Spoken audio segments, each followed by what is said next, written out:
Hello दोस्तों, स्वागत है आप सभी का महाराजा ऑडियो बुक्स चैनल पर।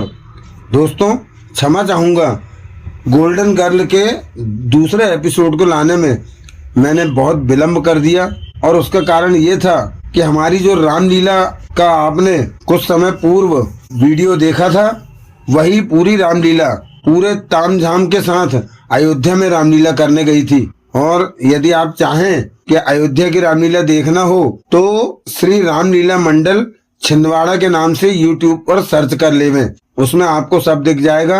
लगभग 10 दिनों का टूर था, वो 3 दिन की रामलीला थी और वहां से लौटकर आने के बाद हम थोड़े बीमार पड़ गए, इसलिए यह एपिसोड विलंब से आ रहा है। इसके लिए हम आप सबसे क्षमा प्रार्थी हैं। तो आज हम लेकर आए हैं सुरेंद्र मोहन पाठक के उपन्यास गोल्डन गर्ल के द्वितीय एपिसोड को लेकर। तो चलिए देर नहीं करते हैं और प्रारंभ करते हैं गोल्डन गर्ल एपिसोड नंबर 2। अगले रोज अंतरा श्रेष्ठ के सनसनीखेज कत्ल की खबर तमाम अखबारों के मुख्य पृष्ठ पर बैनर हेडलाइंस में थी।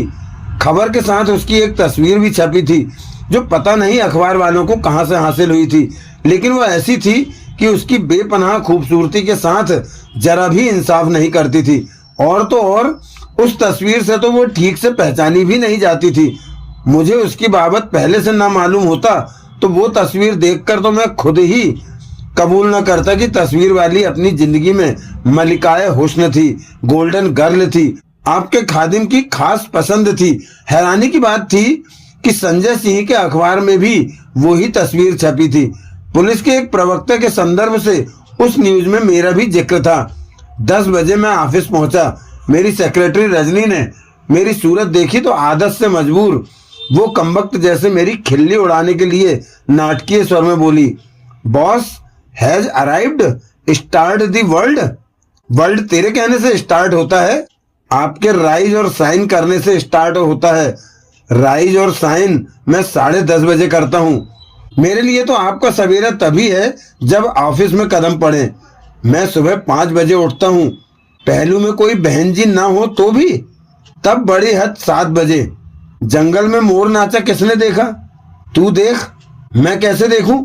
बहन जी बन, राखी वाली, पहलू वाली बहन के साथ मुंह काला करेंगे। लानत है तेरे पर, जो वाहियात बात खुद कहती है उसे भी मेरे पर थोप देती है।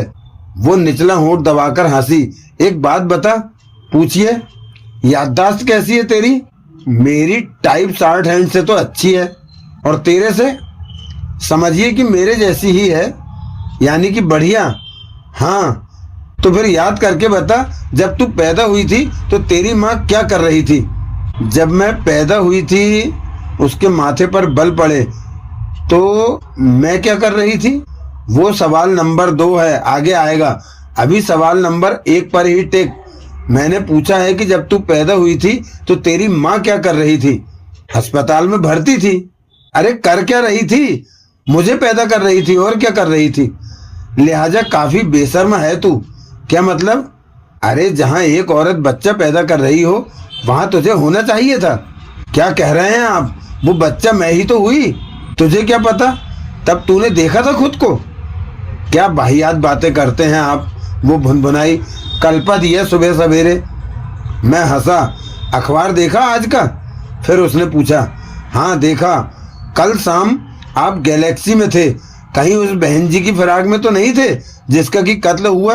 तुझे जलन हो रही होगी। मुझे हंसा रहे हैं आप? हंसा रहे हैं तो समझिए कामयाब हुए। हा हा हा। तभी फोन की घंटी बजी। उसने फोन रिसीव किया। यूनिवर्सल इन्वेस्टिगेशंस, वो तत्पर स्वर में माउथ पीस में बोली। Good morning. Yes sir, mister Kohli has just arrived, he is right here. फिर रिसीवर उसने मुझे थमा दिया। इंस्पेक्टर यादव, वो दबे स्वर में बोली। मैंने सहमति में सिर हिलाया और फिर माउथ पीस में बोला, हेलो यादव साहब, गुड मॉर्निंग। कोहली, यादव सख्ती से बोला, मैंने तुम्हें ऑफिस में आने को बोला था। मैं विनयशील भाव से बोला, हुक्म की तामील बराबर होगी इंस्पेक्टर साहब, लेकिन अभी तो दिन चढ़ा है। अभी तो कल थिएटर से तुम्हारे जाने के बाद मुझे मालूम हुआ था कि मरने वाली से तुम्हारी रेगुलर मेल मुलाकात थी। कौन बोला ऐसा? कोई जानकार ही बोला। कौन? सोनिया रैना, मरने वाली की कुलीग, वो लड़की जिसे कल तुम थिएटर से खिसका के ले गए थे, उसकी खस्ता हालत की वजह से। सुनी मैंने वजह। इस वक्त वजह मेन मुद्दा नहीं है। इस वक्त मैं ये कह रहा हूँ कि कल तुमने थिएटर में अपनी हाजिरी एक आम दर्शक की हैसियत से बताई थी और मरने वाली की शिनाख्त में बहुत हील हुज्जत की थी। उसे जानता होने से मुकर गए थे। वजह मैंने बताई थी, बकवास की थी, आदत से मजबूर होकर। मैं मुकरा नहीं था। मैंने महज ये कहा था कि गोल्ड पेंट की सारे जिस्मों पर चढ़ी परत की वजह से पुख्ता शिनाख्त मुमकिन नहीं थी। जब सूरज से वो परत पहुंचकर हटा दी गई थी तब क्यों ना शिनाख्त की? तब किसी ने मुझे शिनाख्त करने को कहा नहीं था। कोई बात नहीं, मैं अब कह रहा हूँ। क्या? लाश इरविन अस्पताल की मोर्ग में पड़ी है और उसके सारे जिस्म से गोल्ड पेंट की परत हटाई जा चुकी है। आकर शिनाख्त करो। शिनाख्त हो चुकी है, अखबार में भी छप चुका है कि तुम आकर शिनाख्त करो उसकी, उस लड़की की सूरत में जिससे तुम खूब वाकिफ थे और जिससे तुम्हारी रेगुलर मुलाकातें होती थी। मैं खूब वाकिफ नहीं था, खूब से थोड़ा कम वाकिफ थे, कम से भी कम वाकिफ थे। आकर तस्दीक करो। समझो तुम्हारी कल की मुकर्रर हाजिरी मेरे ऑफिस में नहीं, मोर्ग में है। ठीक है, मैं वही हूँ, मुझे इंतजार न करना पड़े। लाइन कट गई। इंस्पेक्टर यादव के नादरशाही हुक्म की तामील करता कम से कम वक्त में मैं मोर्ग पहुंचा और उसके हुजूर में पेश हुआ। वो मुझे भीतर ले गया। उसके संकेत पर वहां मौजूद एक अटेंडेंट ने एक टेबल पर से कफन जैसी चादर खींची तो नीचे से अंतरा श्रेष्ठ की लाश नुमाया हुई।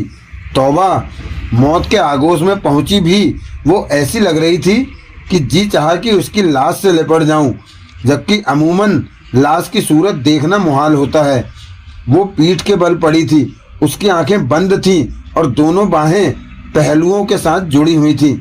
पोस्टमार्टम की चुगली करता कसाईयों जैसा काट पीट का कोई निशान उसके जिस्म पर नहीं था। अभी फिर भी मैंने पूछा, पोस्टमार्टम नहीं हुआ? दोपहर बाद होगा। पोस्टमार्टम वाला डॉक्टर दोपहर बाद ही आता है। ओह, उसने सिर्फ मौत की वजह की तस्दीक करनी होती है। वो तो जाहिर है, फिर भी तस्दीक करनी होती है। ऐसी ही रूटीन है।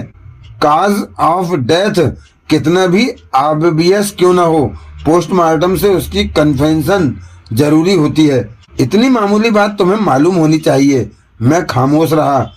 वैसे हमारे पुलिस के डॉक्टर ने लाश का मुकम्मल मुआयना दोबारा से किया है और कुछ काफी काबिले गौर नतीजे निकाले हैं। मसलन क्या? बोलूंगा। पहली बात पहले, लाश को पहचाना? हाँ, ये वही लड़की है जिससे तुम रोज मिला करते थे। रोज नहीं मिला करता था, मैं तनिक चिढ़े स्वर में बोला। मिला तो करते थे। हाँ, पिछले चंद दिनों में 4-5 मुलाकातों का गुनहगार हूँ मैं। किस सिलसिले में होती थी मुलाकातें? ये पूछने की जरूरत है कि इतनी खूबसूरत, इतनी नौजवान लड़की से मेरी मुलाकातें किस सिलसिले में होती थी? यारी गांठ रहे थे, पटा रहे थे। हाँ, कामयाब हुए।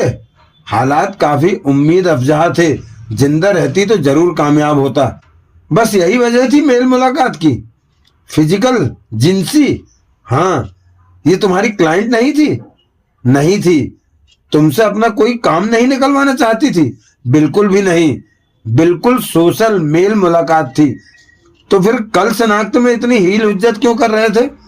नहीं कर रहा था, सिर्फ सावधानी बरत रहा था ताकि गलत बयानी ना हो। पुड़िया है। अब मैं क्या कहूँ? अब क्या कहोगे? तब इतना भी कहते कि तुम यकीनी तौर से नहीं कह सकते थे, लेकिन तुम्हें लगता था कि वो अंतरा श्रेष्ठ थी तो कोई बात थी। असल में तुम जानबूझकर शिनाख्त से बचना चाहते थे, जानबूझकर इस हाजिरी से बचना चाहते थे कि मकतूला से तुम्हारी यारी थी। मामूली वाकफियत थी, यारी थी। जब पटा रहे थे तो यारी थी, यारी गंठती तो पटती ना। इंस्पेक्टर साहब, अब क्या चाहते हो? तुम्हें मालूम है मैं क्या चाहता हूँ। इससे पहली मुलाकात से लेकर इसकी मौत तक की हर बात सच सच, साफ साफ एक ही बार में बयान करो, वरना क्या? मैं तिलमिलाया। गिरफ्तार कर लूंगा। किस चार्ज में? चार्ज बाद में सोच लूंगा। अभी मटेरियल विटनेस के तौर पर उस लड़के विवेक शर्मा से अगली ही कोठरी में बंद पाओगे अपने आप को। मैंने मुंह बाए उसकी तरफ देखा। एक दूसरा आइडिया भी है मेरे जहन में। क्या पता वो लड़का अपनी बेगुनाही की ठीक दुहाई दे रहा हो। क्या पता असल में कत्ल तुमने किया हो। पागल हुए हो? क्या पता। अरे वो वाकया हो चुकने तक मैं तो अपनी सीट से हिला तक नहीं था। फ्रंट ऑफ द हाउस के सारे दर्शकों की तुम्हारे पास लिस्ट है। तुम उस क्विंटल की औरत से दरियाफ्त करके देख लो जो मेरे बाजू में बैठी हुई थी। डिटेक्टिव साहब, मैंने तफ्तीश तुम्हारी खातिर नहीं, अपनी खातिर, अपनी नौकरी की खातिर करनी है। और मेरी खातिर इस बात में है कि मैं ऐसी कोई बात दरियाफ्त करने की कोशिश न करूं जिससे कि तुम्हारी खातिर होती हो। क्या समझे? अच्छे दोस्त हो। दोस्त? कौन बोला मैं दोस्त हूं तुम्हारा? अरे मेरे बाप, दोस्त नहीं है तो दुश्मन भी तो ना बन। शहद नहीं दे सकता तो डंक भी तो ना मार। वो हंसा और फिर फौरन संजीदा हुआ। अब जो कहना है कहकर निपटो, वरना उसकी धमकी फिर हम दोनों के बीच में जैसे हवा में फ्रीज हो गई। मेरे कसबल ढीले पड़ गए। साहबान, पुलिस से पंगा लेकर मेरा धंधा नहीं चल सकता। दरिया में रहना हो तो मगर से बैर मोल लेने से बड़ी हिमाकत और क्या हो सकती है। लिहाजा मैंने सब कुछ साफ साफ कह सुनाया। सिर्फ एक बात उसे मैंने ना बताई कि वो अगले रोज यानी कि आज शाम मेरे फ्लैट पर मेरे से मिलने आने वाली थी और शायद किसी कत्ल की बाबत कोई बात करने वाली थी। उसने जोर से हुंकार भरी। अब मुझे भी तो कुछ बताओ, मैं तनिक व्यग्र भाव से बोला। क्या बताऊं? कुछ भी। मसलन तुमने कहा था कि तुम्हारे पुलिस के डॉक्टर ने कुछ काबिले गौर नतीजे निकाले थे। क्या है वो नतीजे? आओ बाहर चलकर बात करते हैं। अब सूझा ये कहना? उसने अटेंडेंट को इशारा किया। अटेंडेंट ने लाश को बदस्तूर चादर से ढक दिया। हम बाहर इमारत के सामने के लॉन में पहुंचे। वहां पहुंचकर सबसे पहले मैंने एक सिगरेट सुलगाया और फिर आशापूर्ण निगाहों से यादव की तरफ देखा। लड़की 26 के पेटे में थी। वो बोला, क्या? मैं हैरानी से बोला, मुझे तो वो 20 की भी नहीं लगती थी। गर्भ धारण कर चुकी थी। Oh no! नौजवानी का राज कॉस्मेटिक सर्जरी थी।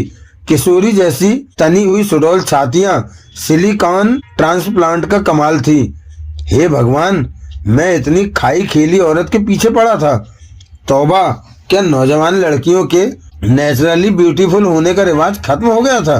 क्या अब सब आर्टिफिशियली ब्यूटीफुल थी? चेहरे की कॉस्मेटिक सर्जरी से मैं नावाकिफ नहीं था। फिल्म अभिनेत्रियां आम अपने चेहरे घिसवाती रहती थी, डबल चिन कटवाती रहती थी, नाक की बनावट तब्दील करवाती रहती थी, ढलकती छातियों को सिलिकॉन ट्रांसप्लांट से उठान और लिपोसक्शन द्वारा कूल्हों और जांघों का अतिरिक्त फैट निकलवाना आधुनिक युग की आम बातें थी। लेकिन अंतरा श्रेष्ठ की जवानी भी ठोक पीट कर मरम्मत करके बनाई गई थी। ये बात मेरी कल्पना से परे थी। क्या मिलावट के जमाने में मिलावट से कोई शय बाकी बची थी? सब पीतल ही पीतल था जिस पर कि सोने का मुलम्मा चढ़ा था। शो के ऑर्गेनाइजरों को यादव कह रहा था, उसकी बैकग्राउंड के बारे में कुछ मालूम नहीं।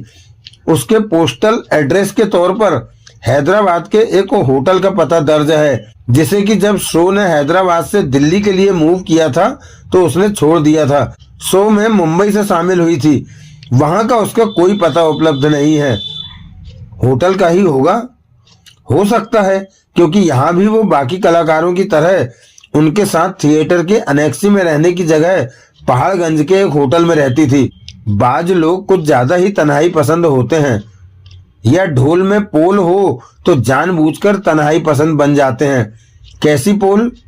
क्या पता। और 2 गवाह ऐसे मिले हैं जिनके बयानों पर विश्वास किया जाए तो कातिल खंजर फांसले से फेंक कर मारा गया हो सकता है। तुम्हारा तो दावा था कि खंजर यूं फेंक कर मारा गया नहीं हो सकता था, क्योंकि अभी भी है, लेकिन एक कत्ल के केस की तफ्तीश में बात हर किसी की सुननी पड़ती है, इसीलिए तो सबके बयान लिए जाते हैं। पुलिस के कोई थ्योरी कायम कर लेने पर बयान लेने बंद नहीं कर दिए जाते। ये भी ठीक है। बहरहाल कौन है वो गवाह? एक फ्रंट ऑफ द हाउस का दर्शक है जो कि कतार के दाएं कोने की तरफ बैठा हुआ था। यूं समझो कि तुम्हारी सीट से 2 सीट परे और दूसरी स्टेज के हुजूम में मौजूद एक कोरस गर्ल है। दोनों का कहना है कि उन्होंने दाएं विंग की तरफ से एक रोशनी की लकीर से खिंचती देखी थी, जो कि मेरे मुंह से खुद ही निकल गया। खंजर के फल से रिफ्लेक्ट हुई होगी। अगर खंजर यूं चला होता तो ऐसा हो सकता था, लेकिन तब नतीजा वो नहीं निकल सकता था जो कि निकला। मैंने पहले भी कहा था और पूरे दावे के साथ फिर कहता हूँ कि यूं फेंका गया खंजर मूठ तक मकतूला की पीठ में नहीं धंस सकता था और उसकी जिस्म में एंट्री फर्श से समानांतर नहीं हो सकती थी। तो फिर वो रोशनी की लकीर क्या थी?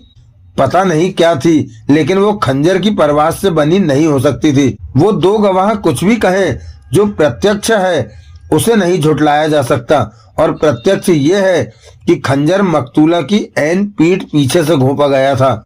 ये प्रत्यक्ष नहीं है, तुम्हारी थ्योरी है। जो प्रत्यक्ष है उस पर आधारित थ्योरी है, जिसकी तस्दीक के लिए आज एक तजुर्बा किया जाएगा। कैसा तजुर्बा? हिंडोले पर मकतूला की जगह एक डमी रखी जाएगी और नाइफ थ्रोअर मेहताब राय का एक खंजर हमारा सबसे ताकतवर जवान उस पर फासले से फेंक कर मारेगा। कितने फासले से? 20 फुट के फासले से, क्योंकि स्टेज पर मौजूद कलाकारों के हुजूम के पीछे कहीं से ही खंजर चलाया जाना मुमकिन होता। ऐसा कम से कम फासला 20 फुट बनता है। आई सी। यूं अगर खंजर मूठ तक डमी में धंस गया तो मैं मान लूंगा कि वो लड़का विवेक वर्मा बेगुनाह है और फिर किसी नए सस्पेक्ट की तरफ तवज्जो दूंगा। नया सस्पेक्ट? जैसे कि मेहताब राय, जिसकी कत्ल के दौरान अपने कमरे में मौजूदगी की तस्दीक हो चुकी बताते हो। तस्दीक गवाह से होती है, गवाहों से होती है। आपसी मुलाहजे में गवाह आम झूठ बोल देते हैं। क्या बड़ी बात है परजुरी? अमूमन तो लोगों को मालूम ही नहीं होता कि परजुरी अर्थात झूठी गवाही अपने आप में क्राइम है। बिल्कुल, अगर उसका गवाह झूठा हो, उसके मुताबिक मेहताब राय अपने कमरे में न हो, तो उसका चुपचाप स्टेज के पिछवाड़े में पहुंच जाना कोई बड़ी बात नहीं। स्टेज के दाएं विंग के पिछले हिस्से में कदरन अंधेरा होता है। चुपचाप वहां पहुंचकर खंजर चलाया जाता तो चलाने वाला किसी को दिखाई न देता। अब तुम अपनी बात को काट रहे हो। जब खंजर फासले से चलाया गया नहीं हो सकता तो वो दाएं विंग से उसने क्यों कर चलाया होगा? ऊपर से वो एक उम्रदराज आदमी है जिसमें तुम्हारे उस जवान जैसी ताकत नहीं हो सकती जो कि तुम्हारे तजुर्बे में काम आएगा। वो एक क्षण ठिठका और फिर बोला, वो शो का आदमी है, उसके पास कोई जरिया होगा मकतूला के यूं करीब पहुंचने का कि किसी की उसकी तरफ तवज्जो ना जाती। विवेक वर्मा की भी नहीं, जो कि तुम कहते हो कि मकतूला के ऐन पीछे खड़ा था। अगर खंजर विवेक वर्मा की पीठ पीछे से चलाया गया होता तो फासला बड़ी हद 5 फुट होता। इतने फासले से खंजर कोई उम्रदराज आदमी भी यूं चला सकता था कि वो पूरा मकतूला की पीठ में घुस जाता। कबूल कि यूं विवेक वर्मा की उसकी तरफ तवज्जो न जाती। स्टेज पर मौजूद बाकी लोगों के बारे में क्या कहते हो? आदमी जाना पहचाना हो तो मसरूफियत में देखी भी अनदेखी हो जाती है। मैं खामोश रहा। मुझे न सूझा कि मैं उसकी बात की काट करूं या उससे ना इत्तेफाकी जाहिर करूं। कोहली, मैं कोई दावा नहीं कर रहा हूं कि वो शख्स कातिल है, लेकिन सस्पेक्ट के तौर पर हर किसी की तरफ तवज्जो देना मेरी ड्यूटी है। जब एक थ्योरी फेल होती लगे तो दूसरी आजमाना मेरा कारोबार है। मैंने सहमति में सिर हिलाया। उधर फिर मैं बोला, स्टेज पर एक बालकनी भी है। मुझे मालूम है, तुमने उसको कोई अहमियत दी नहीं जान पड़ती। अगर लड़की को शूट किया गया होता तो उस बालकनी की अहमियत ही अहमियत थी, क्योंकि लड़की को शूट करके चुपचाप खिसक जाने के लिए उससे बेहतर कोई जगह हो ही नहीं सकती थी। लेकिन ऐसा नहीं हुआ है। गोली नहीं चली है और खंजर वहां से चला हो नहीं सकता। खंजर अगर उस बालकनी से चलाया गया होता तो वो मकतूला के जिस्म में 90 अंश का कोण बनाता न घुस पाया होता। तो खंजर का जिस्म में एंट्री का रूट ऊपर से नीचे की तरफ होता, यानी कि फर्श से समानांतर ना होता। ठीक, अब मुझे एक और बात सूझ रही है। क्या? मुझे तुम्हारी बात में दम लगता है कि उम्र दराज मेहताब राय फासले से स्टेज के दाएं विंग के करीब से कहीं से यूं खंजर नहीं चला सकता था जैसे कि वो चला। क्यों? क्योंकि मुझे अभी सूझा है कि एक और वजह से भी मुमकिन नहीं कि किसी ने बालकनी के करीब फर्श पर खड़े होकर खंजर फेंका हो। ये क्यों मुमकिन नहीं? क्योंकि वो लड़का विवेक वर्मा हिंडोले पर सवार मकतूला के एन पीछे खड़ा था। यूं खंजर चला होता तो वो मकतूला की पीठ में धंसने की जगह उसकी पीठ में धंस गया होता। बिल्कुल ठीक। बहरहाल इन बातों की तब कोई कीमत है जबकि हमारे तजुर्बे के दौरान डमी पर फासले से फेंका गया खंजर डमी की पीठ में पूरा धंस जाए। ये तजुर्बा कब होगा? आज ही होगा, लेकिन एन नौजवान जनाना जिस्म जैसी वैज्ञानिक तौर पर जांची परखी गई डमी तैयार हो जाने के बाद। तजुर्बे के दौरान खंजर किसी लकड़ी के तख्ते में या रबड़ की मैट्रेस में फेंक कर नहीं मारा जा सकता। सही नतीजा हासिल करने के लिए डमी का एन मकतूला जैसा होना जरूरी है। डमी के मटेरियल का मकतूला के जिस्म की डेंसिटी जैसा होना जरूरी है। अपने तजुर्बे का नतीजा मुझे बताओगे? उसमें क्या सीक्रेट है? बता देंगे, शाम को फोन कर लेना। शुक्रिया, लेकिन तुम क्यों जानना चाहते हो नतीजा? तुमने इस केस से क्या लेना देना है? इसमें तुम्हारा क्लाइंट तो कोई है नहीं। दिल्ली शहर से एक ऐसी हसीना कम हो गई जो मेरे से पट सकती थी।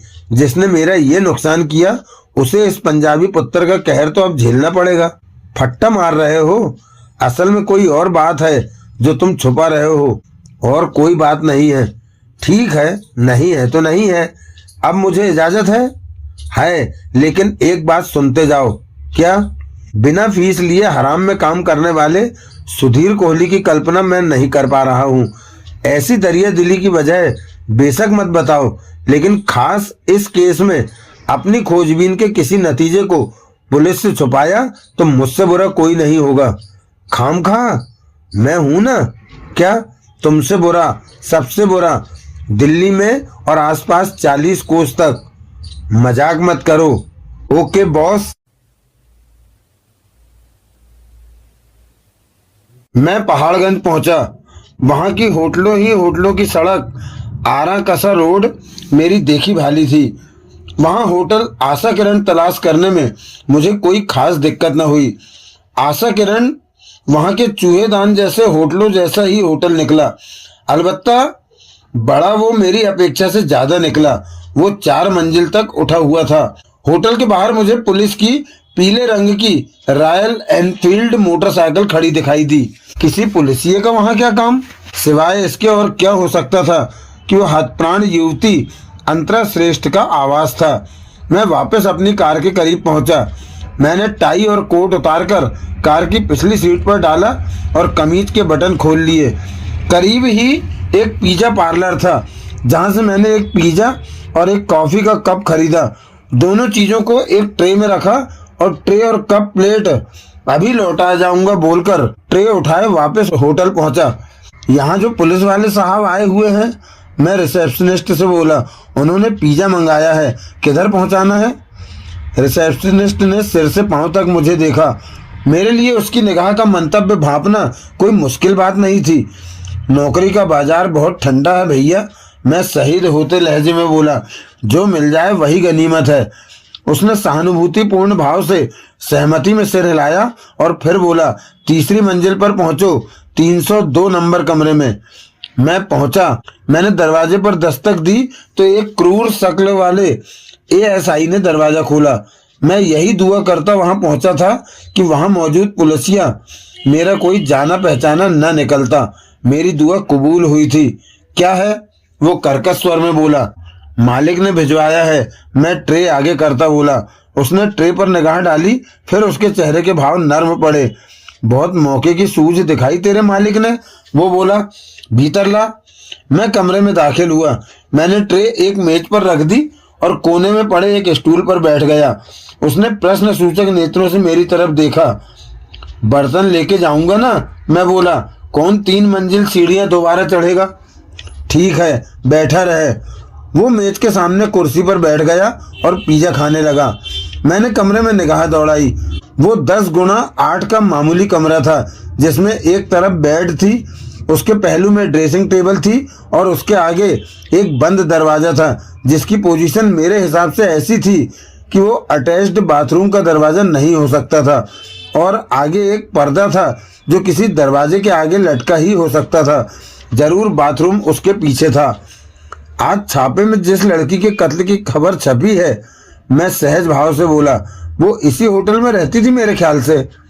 यहीं रहती थी, पिज्जा चबाता वो बोला, ये उसी का कमरा है। अच्छा, मैं नेत्र फैलाता बोला, हाँ, कातिल को तो पकड़ ही लोगे सर जी, वो बड़े साहब का काम है। आप बड़े साहब नहीं हैं?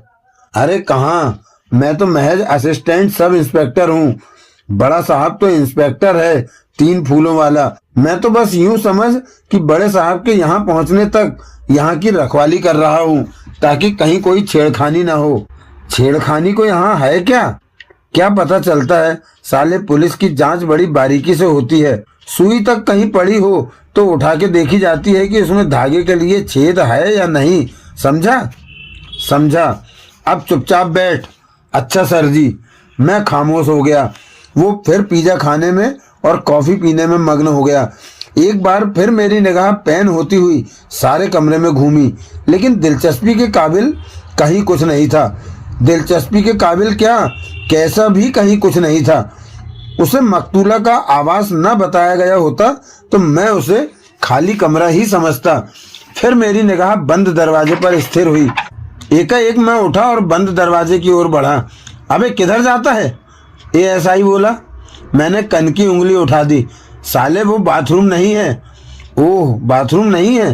तब तक मैं बंद दरवाजा खोल चुका था और जान चुका था कि वो एक वार्डरोब का दरवाजा था। भीतर 3-4 खाली हैंगर टंगे हुए थे और नीचे के रैक में घिसी हुई सैंडलों का एक जोड़ा पड़ा था। एक सैंडल की एड़ी के नीचे आधी दबी एक पेपर मैच पड़ी थी। मैंने चुपचाप जेब से 5 रुपए का सिक्का निकाला और उसे अपनी उंगलियों से सरक कर जमीन पर गिर जाने दिया। अबे उठाओ उसे, एएसआई घुड़क कर बोला। मैंने झुककर सिक्का उठाया तो साथ में पेपर मैच भी उठा ली। बाथरूम किधर है? मैं बड़ी मासूमियत से बोला। उस पर्दे के पीछे है, लेकिन तू उधर नहीं जा सकता। तो मैं नीचे जाता हूँ, बहुत जोर की हाजत लगी है। साला, ट्रे का क्या होगा? बाहर गलियारे में रख देना, अभी आके ले जाऊंगा। फूट। मैं नीचे पहुंचा और होटल से बाहर निकला। मैं अपनी कार के करीब पहुंचा। उसमें सवार होकर पहले मैंने अपनी टाई और कोट पहना और फिर पेपर मैच का मुआयना किया। वो पब्लिसिटी में इस्तेमाल होने वाली किस्म की पेपर मैच थी, जिसके भीतर की सारी तीलियां इस्तेमाल की जा चुकी थी। उसके ऊपरले फ्लैप पर बैक पाइपर विस्की का विज्ञापन छपा हुआ था। निचले फ्लैप का आधा हिस्सा गायब था और जो हिस्सा सलामत था उस पर BHAS लिखा हुआ था। भास क्या मतलब हुआ? जिस ढंग से वो फ्लैप फटा हुआ था उससे साफ जाहिर होता था कि उन 4 अक्षरों के आगे भी कुछ होना चाहिए था। वो अधूरा शब्द था जिसका पूरक हिस्सा फ्लैप के फटे हुए हिस्से के साथ चला गया था। कोई नाम, सरनेम के ख्याल से मुझे फौरन भास्कर सूझा, भास्करन सूझा, भसीन सूझा।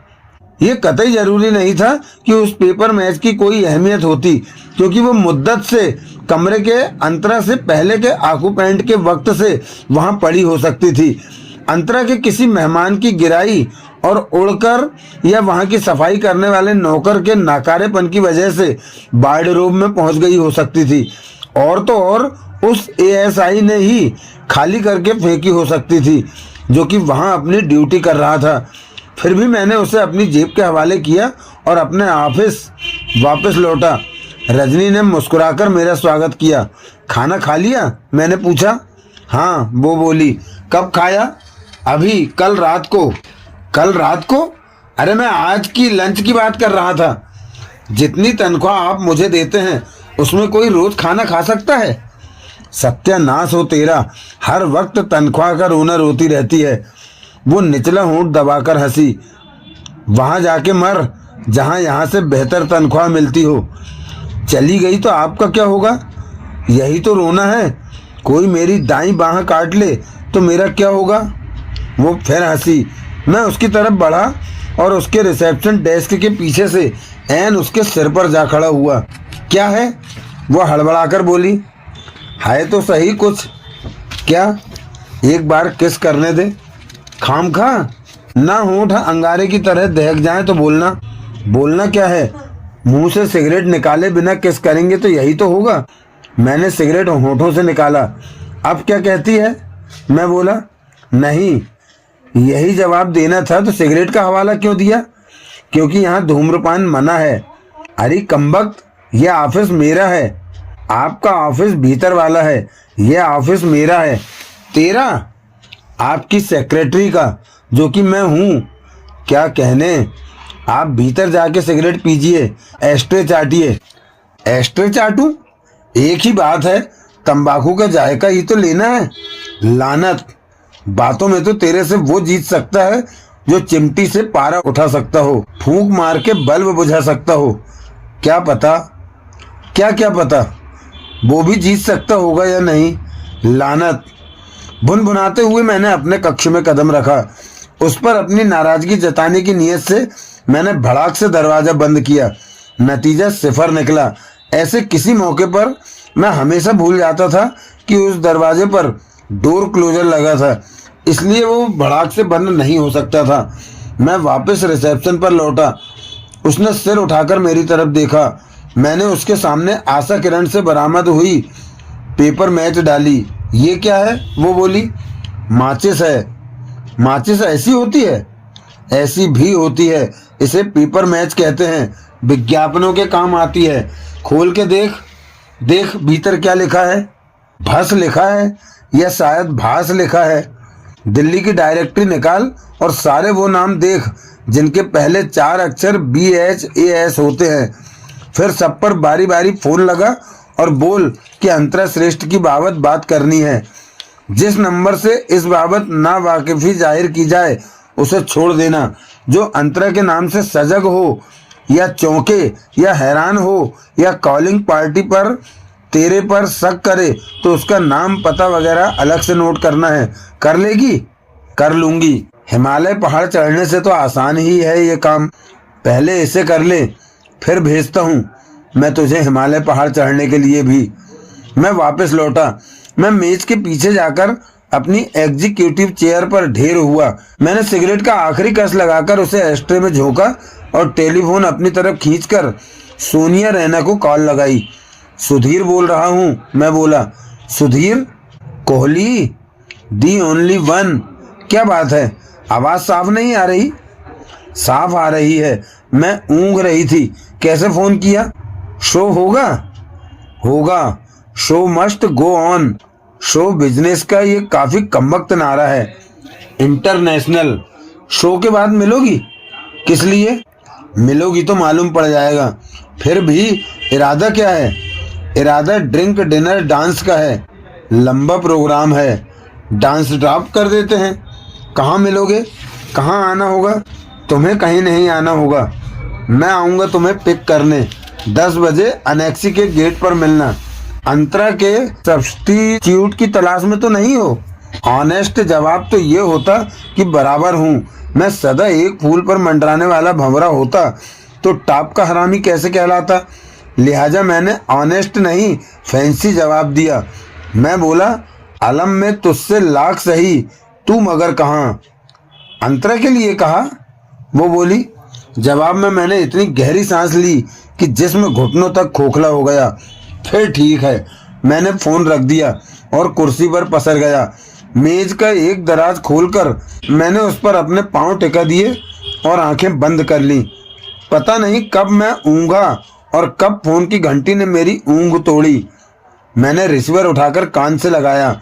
मुंबई से ट्रंक कॉल है। रजनी बोली। कौन है? कोई मिस्टर आऊसू जाऊसू है। क्या? नाक से बोलता है, मुझे तो यही कहता लगा था। लाइन से हट। Yes sir. कुछ क्षण बाद मुझे नई आवाज सुनाई दी। मिस्टर कोहली? पूछा गया। यस। मिस्टर सुधीर कोहली, दी प्राइवेट डिटेक्टिव? यस। मैं मुंबई से बोल रहा हूँ। आपका शुभ नाम? मेरा नाम IS जगतानी है। जनाब, PD का दर्जा डॉक्टर का होता है। जैसे डॉक्टर से झूठ बोलना खुद मरीज के लिए अहितकर होता है, वैसे ही PD से झूठ बोलना क्लाइंट के लिए अहितकर होता है। झूठ शुरुआत ही कर रहे हैं जिससे आप क्या? अपना नाम बताने के लिए किसी को अटकना नहीं पड़ता। रात के 2 बजे घनघोर नींद से जगाकर पूछा जाए तो भी नहीं। ओह मिस्टर कोहली, मुझे तसल्ली हो गई कि मैंने एक निहायत उम्दा PD से कांटेक्ट किया है। जानकर खुशी हुई। अब बोलिए, असल में आप कौन हैं? उससे कोई फर्क नहीं पड़ता। आप अपना असली नाम नहीं बताना चाहते? यही समझ लो कि यही मेरा असली नाम है। ठीक है, आगे बढ़िए। आज के अखबार में मैंने अंतरा श्रेष्ठ नाम की एक शो गर्ल के कत्ल की खबर पढ़ी है। खबर से मुझे मालूम हुआ है कि कत्ल के वक्त आप शो में मौजूद थे और कत्ल ऐन आपकी आंखों के सामने हुआ था। खबर के साथ मरने वाली की एक तस्वीर भी छपी है, लेकिन वो स्पष्ट नहीं है और महज खाना पूरी के लिए छापी गई जान पड़ती है। अखबार का काम बहुत रफ्तार से होता है, इसलिए कई मर्तबा जो मटेरियल उपलब्ध हो उसी से काम चलाना पड़ता है। आई अंडरस्टैंड, आप प्राइवेट डिटेक्टिव हैं। अब सुनिए, मैं आपसे एक प्राइवेट डिटेक्टिव से क्या चाहता हूँ। सुन रहा हूँ। आपको ये पता लगाना है कि ये अंतरा श्रेष्ठ क्या कभी मुंबई में भी रहती थी, और जब रहती थी तो तब क्या उसका नाम कभी देविका शुभगांवकर था? देविका शुभगांवकर कौन है? कहाँ रहती है? इस बाबत कुछ नहीं बताया जा सकता। इस बार वो जरा सख्ती से बोला। जो कहा गया है उसकी तस्दीक करो और अपना काम खत्म समझो। फोकट में करता तो हूँ मैं काम, होली दिवाली के मौके पर, लेकिन अभी तो ना होली करीब है ना दिवाली। अपनी फीस बोलो। मैंने बोली, आज का दिन खत्म होने से पहले 35,000 रुपये तुम्हारे पास पहुंच जाएंगे। जमा खर्चे, मैंने उसे याद दिलाया। खर्चों का बिल रेज कर देना।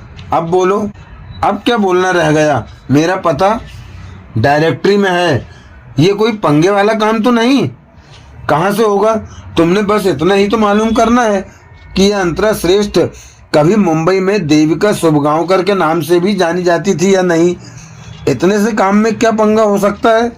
पंगा हो सकता है या नहीं हो सकता, ये मेरे एक सवाल पर मुनहसर है। कैसा सवाल? कल शाम आप कहाँ थे? यहीं मुंबई में था। जरूरत पड़ने पर निर्विवाद रूप से साबित करके दिखा दूंगा। Okay, you have hired A PD, लेकिन मिस्टर मिस्टीरियस मैन, मैं नतीजे की कोई गारंटी नहीं कर सकता। मिस्टर कोहली, जो बेहतरीन कर सकते हो करो। नतीजे की बाबत मैं शिकायत नहीं करूंगा। गुड। नतीजे की खबर कहाँ करनी होगी? कहीं भी नहीं, मैं खुद फोन लगाऊंगा। नमस्ते। बाहर वाले फोन में कॉलर आइडेंटिटी की सुविधा थी। मैंने बजर दबाकर रजनी को लाइन पर लिया और बोला, अभी मुंबई वाली कॉल का नंबर तेरे फोन पर रिकॉर्ड हुआ होगा, उस पर कॉल लगाकर मालूम कर कि वो कहाँ का है। मैंने रिसीवर रख दिया और एक सिगरेट सुलगा लिया। सिगरेट खत्म होने तक फोन का बजर बजा। मैंने रिसीवर उठाकर कान से लगाया। पब्लिक कॉल ऑफिस का नंबर है वो। रजनी की आवाज आई। बड़ी मुश्किल से जवाब दिया किसी ने। कॉल करने वाले की बाबत क्या बोला? कुछ नहीं बोला। बोला 8 टेलीफोन कनेक्शंस वाला PCO है वो। किधर याद रहता है किस फोन से किसने फोन किया? ये तो पूछा होता कि मुंबई में वो PCO कहाँ है। पूछा, मुंबई सेंट्रल रेलवे स्टेशन पर है। मैं उधर जाके पता करूं कि? आई बड़ी उधर जाके पता करने वाली, जैसे अंतर्ध्यान होके 800 मील दूर पहुंच जाएगी। वो हंसी। इधर आ। इधर किधर? अपने एम्प्लॉयर के ऑफिस में। वहाँ क्या है? आएगी तो पता चलेगा ना। ऐसे ही बोलिए, साफ तो आवाज आ रही है। मैंने फोन पटक दिया। वो चौखट पर प्रकट हुई। Yes sir. वो बड़ी अदा से बोली। बैठ। कहाँ? आपकी गोद में? मेरे ऐसे भाग कहाँ, और तुझे इतनी अक्ल कहाँ? आके मेरे सामने कुर्सी पर बैठ। वो एक विजिटर से चेयर पर आन बैठी। तू हमेशा शिकायत करती है कि ऑफिस में तेरे को काम नहीं है, खाली बैठना बहुत मुश्किल काम है। मुश्किल काम की तनख्वाह ज्यादा होनी चाहिए, इसलिए मैं तेरी तनख्वाह बढ़ाऊं। ठीक ठीक, वो बोली। अगर तू करना कबूल करे तो मैं तेरे को एक आसान काम सुझाना चाहता हूँ। कैसा काम? पहले ये तो बोल कि करेगी या नहीं करेगी। पहले काम की किस्म तो मालूम हो। काम जरा टेढ़ा है, जरा हटके है, लेकिन आसान। तेरे जैसी खूबसूरत लड़की के लिए बिल्कुल आसान है। मैं खूबसूरत हूँ, तुझे नहीं मालूम? काफी जने मेरे पीछे तो लगे रहते हैं, घर से आते जाते। क्यों लगे रहते हैं? गौशाला या यतीम खाने के लिए चंदा मांगने के लिए तो नहीं लगे रहते होंगे। वो तो रोज लगे रहते हैं। ऐसा चंदा कोई रोज थोड़े ही मांगता है। कितनी सयानी है। शुक्रिया। अरे किसी सखी सहेली से पूछना था। क्या? यही कि कई दीवाने आते जाते मुझसे छेड़ करें सखीरी, वो क्या मांगे। किसी फिल्म का गाना जान पड़ता है, तरन्नुम में सुनाइए ना। मेरा काम तुझे गाने सुनाना है तो नहीं, लेकिन तू यहाँ एम्प्लॉयर से गाने सुनने को आती है?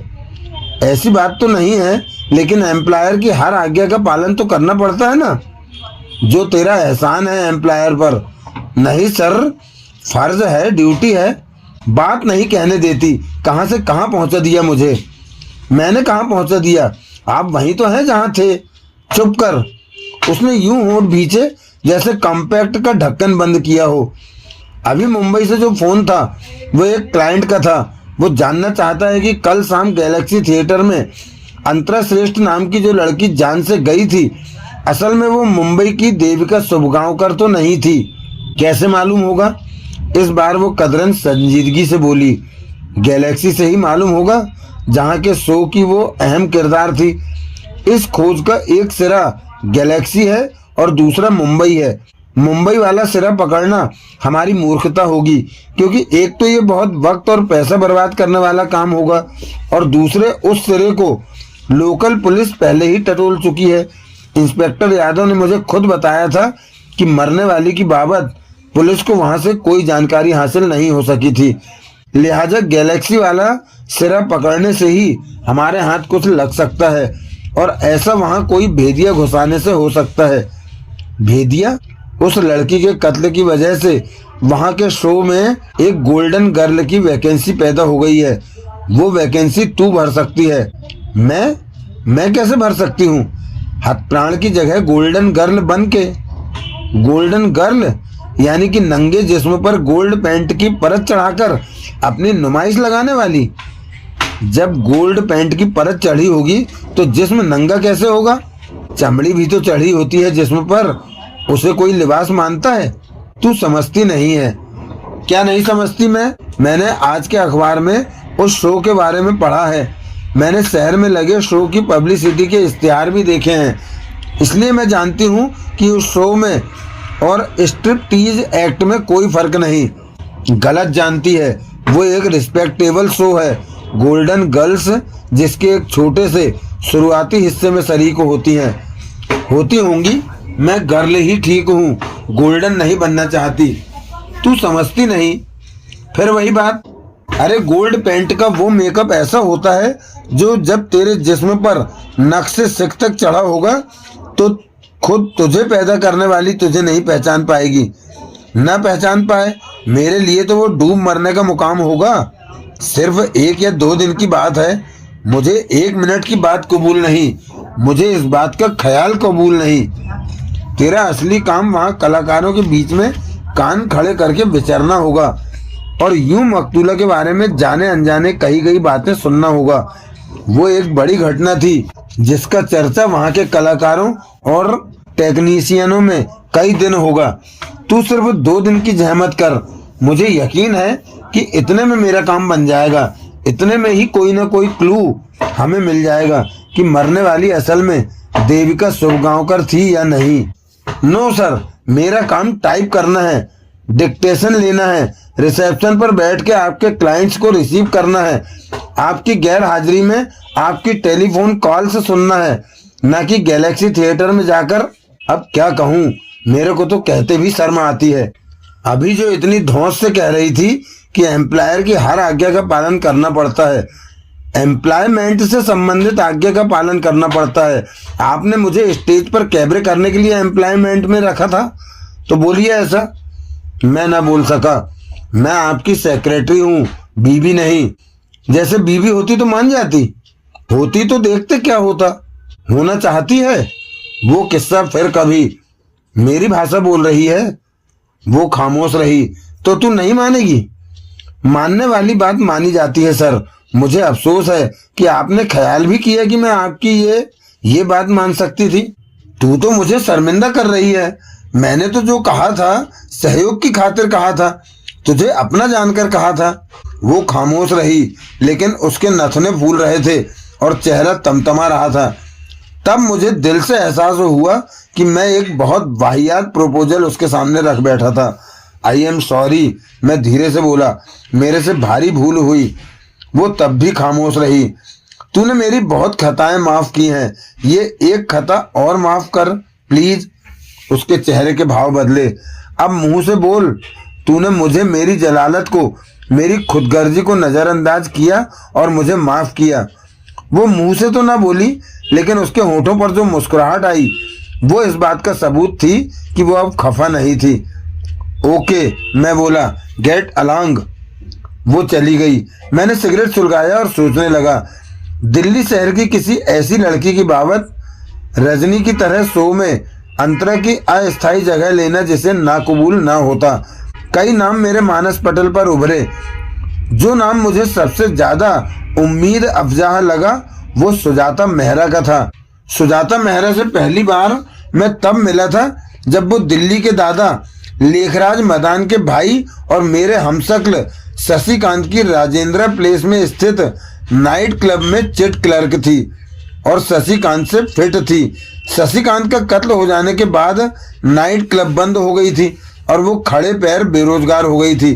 तब मैंने उसे अपने हमपेशा दोस्त सुदीप खोसला की डिटेक्टिव एजेंसी में नौकरी दिलवाई थी, जहाँ की वो आज भी एम्प्लॉयड थी। मैंने उसे फोन लगाया। तुमसे एक काम है, मैं बोला। करना कबूल करो तो बोलूं? बोलो। वो बोली, बहादुरी तब मानूं जब काम सुने बिना करने की हामी भरो। भरी। वो निसंकोच बोली, भले ही जमुना में कूद जाने को बोलूं? वहां से तो हो सकता है कोई वक्त रहते निकाल ले। भले ही कुतुब मीनार से कूद जाने को बोलो। जीती रहे पट्टी। अब काम बोलो। आज के अखबार में गैलेक्सी थिएटर में हुए कत्ल की खबर पढ़ी? अंतरा श्रेष्ठ के कत्ल की, जो गोल्डन गर्ल कहलाती थी। हाँ, पढ़ी। उसकी मौत से गैलेक्सी के शो में एक वैकेंसी पैदा हो गई है। काम यह है कि वो वैकेंसी तूने भरनी है। हाय राम, इतना ग्लैमरस काम? हाँ, लेकिन वो तो फुल पटाखा लड़कियों का काम है। मुझे कौन रखेगा वहां? तू कम पटाखा है?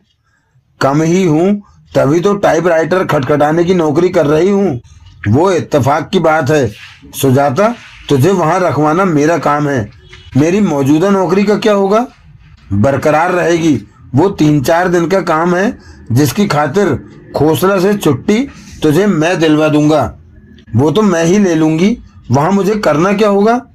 जिस्म पर गोल्ड पेंट मल के झूला झूलना होगा। वो तो मैं तुम्हारे बताए बिना ही समझ गई। तुम्हारे लिए क्या करना होगा? मैंने बताया। ओह, वो बोली, यानी कि मुझे कान खड़े रखने होंगे और मरने वाली की बाबत यूं जो सुनाई दे उसे आगे तुम्हें ट्रांसफर करना होगा और शो से संबंधित लोगों को बड़ी होशियारी से अंतरा श्रेष्ठ की बाबत मुंह खोलने के लिए उकसाना होगा। जो अहम तरीन बात तूने जानने की कोशिश करनी है वो ये है कि क्या वहां कोई अंतरा श्रेष्ठ को देविका शुभगांवकर के नाम से भी जानता है? समझ गई? हाँ। कब से जाना होगा? कल से। कोई चंदा वंदा भी मिलेगा? मिलेगा। नहीं मिलेगा तो मैं दूंगा। वहां से मिले तो ठीक, तुमसे नहीं लूंगी। अरे काम हो गया तो शाबाशी तो लेगी या नहीं लेगी? शाबाशी क्यों नहीं लूंगी? तो बात खत्म हुई। अब देखना कैसे कैसे और कैसे मिलती है शाबाशी तुझे। दिखाना। एक बात बता पहले, मोटी तो नहीं हो गई? अरे कहाँ, उल्टे थोड़ा वजन घट गया है। साला 62 किलो हो गया था। सब जगह से तो नहीं घट गया? नहीं नहीं, सब जगह से कैसे घट जाने दूंगी? घटाने लायक जगह से घटा है। That's very good. अब तो मेरा एक ही गोल है, अरे, जब पिछली बार मिली थी तब तो मैंने दोनों गोल देखे थे। दोनों गोल देखे थे? हाँ, दायां भी बायां भी। अरे क्या बक रहे हो? मैं लक्ष्य की, ध्येय की, मिशन की बात कर रही हूँ। अच्छा, वो अंग्रेजी वाला गोल, GOAL गोल। हाँ सॉरी, क्या गोल है तुम्हारा? अभी वजन 55 है, लेकिन मैंने घटाकर 50 करके रहना है। 50 तक ही रहना, इससे नीचे आने की कोशिश ना करना। इतनी दुबली ना हो जाना कि लेटी हो तो लगे कि पलंग पर गन्ना पड़ा है। वो हंसी। पतली लड़की अच्छी होती है, लेकिन इतनी पतली भी नहीं होनी चाहिए कि फ्रंट और रियर व्यू में कोई फर्क ही ना हो, और तिरछी खड़ी हो तो दिखाई ही ना दे।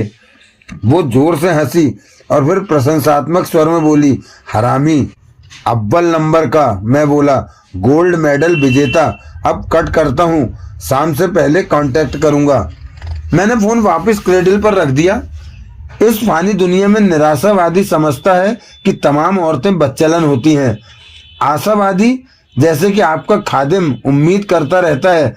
उम्मीद करता है क्योंकि सिर्फ एक बच्चलन औरत, जैसे कि ब्याहता बीवी, किस काम की? एक उंगली से कहीं हाथ बनता है, एक फूल से कहीं बाहर आती है, एक अप्सरा से कहीं राजा इंद्र का दरबार लगता है। बादशाह सुलेमान क्या अहमक था जो 1000 मलिकाओं को भोगता था? तभी बजर बजा। मैंने रिसीवर उठाकर कान से लगाया। इंस्पेक्टर यादव लाइन पर हैं। रजनी बोली, ताव में है, अभी ठंडा पड़ जाएगा, बात करा। इंस्पेक्टर लाइन पर आया तो मैं बोला, नमस्ते यादव साहब, कैसे याद किया? आशा किरण में क्या करने गए थे? वो तल्खी से बोला। मकतूला के कमरे में क्यों घुसे थे? मैं हड़बड़ा गया। कुछ क्षण मेरे मुंह से बोल न फूटा। कौन बोला?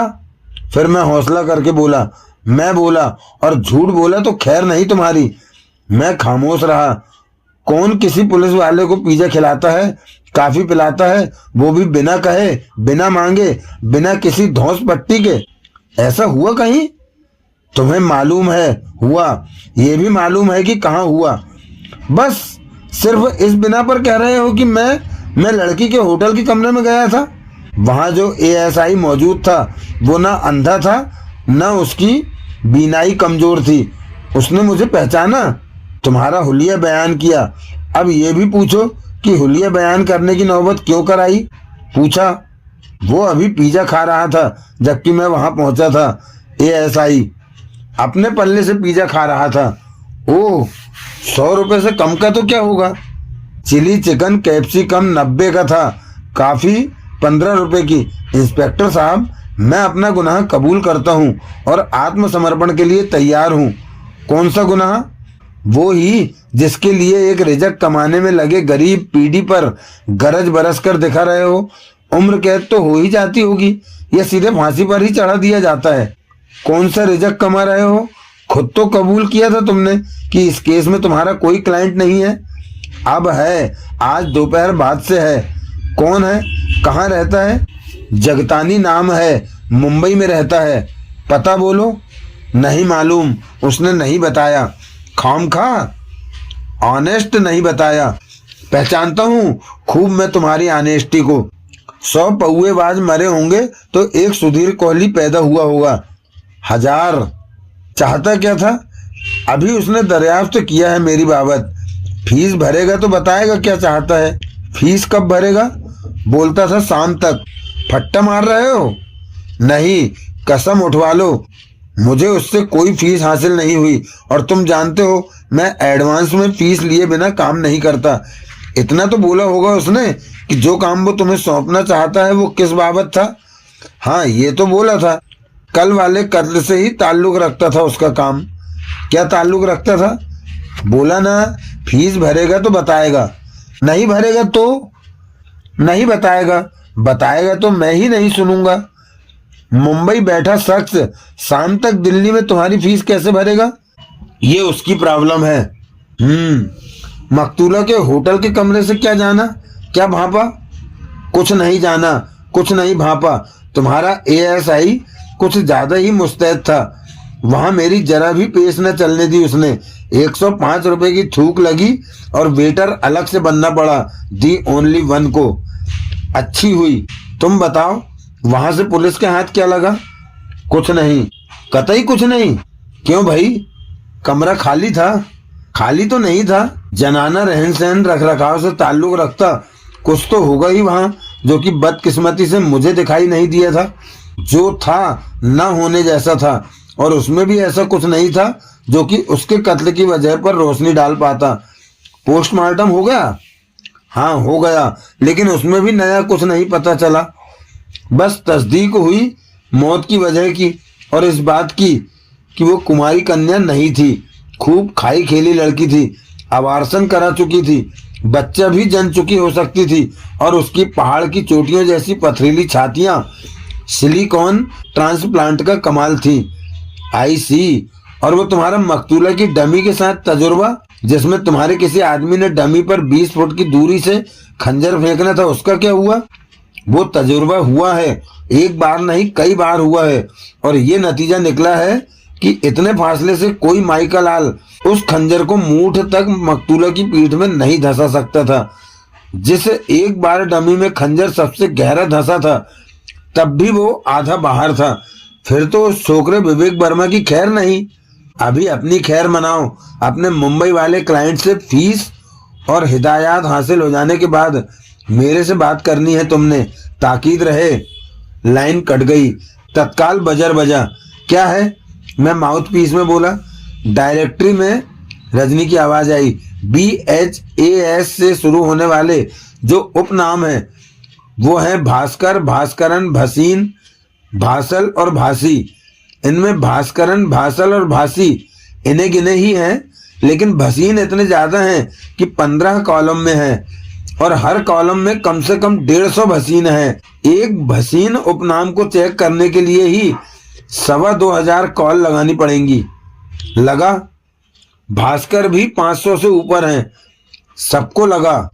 इतनी कॉलें लगाने में 3 दिन लग जाएंगे। लगने दे, तू तो हिमालय पहाड़ पर चढ़ सकती है। तेरे लिए ये क्या प्रॉब्लम है? ठीक है, पहले उन 3 सरनेम से शुरू होकर जो तूने बताया कि इन्हें गिने हैं, फिर भास्कर से शुरू कर और आखिर में भसीन बजाना।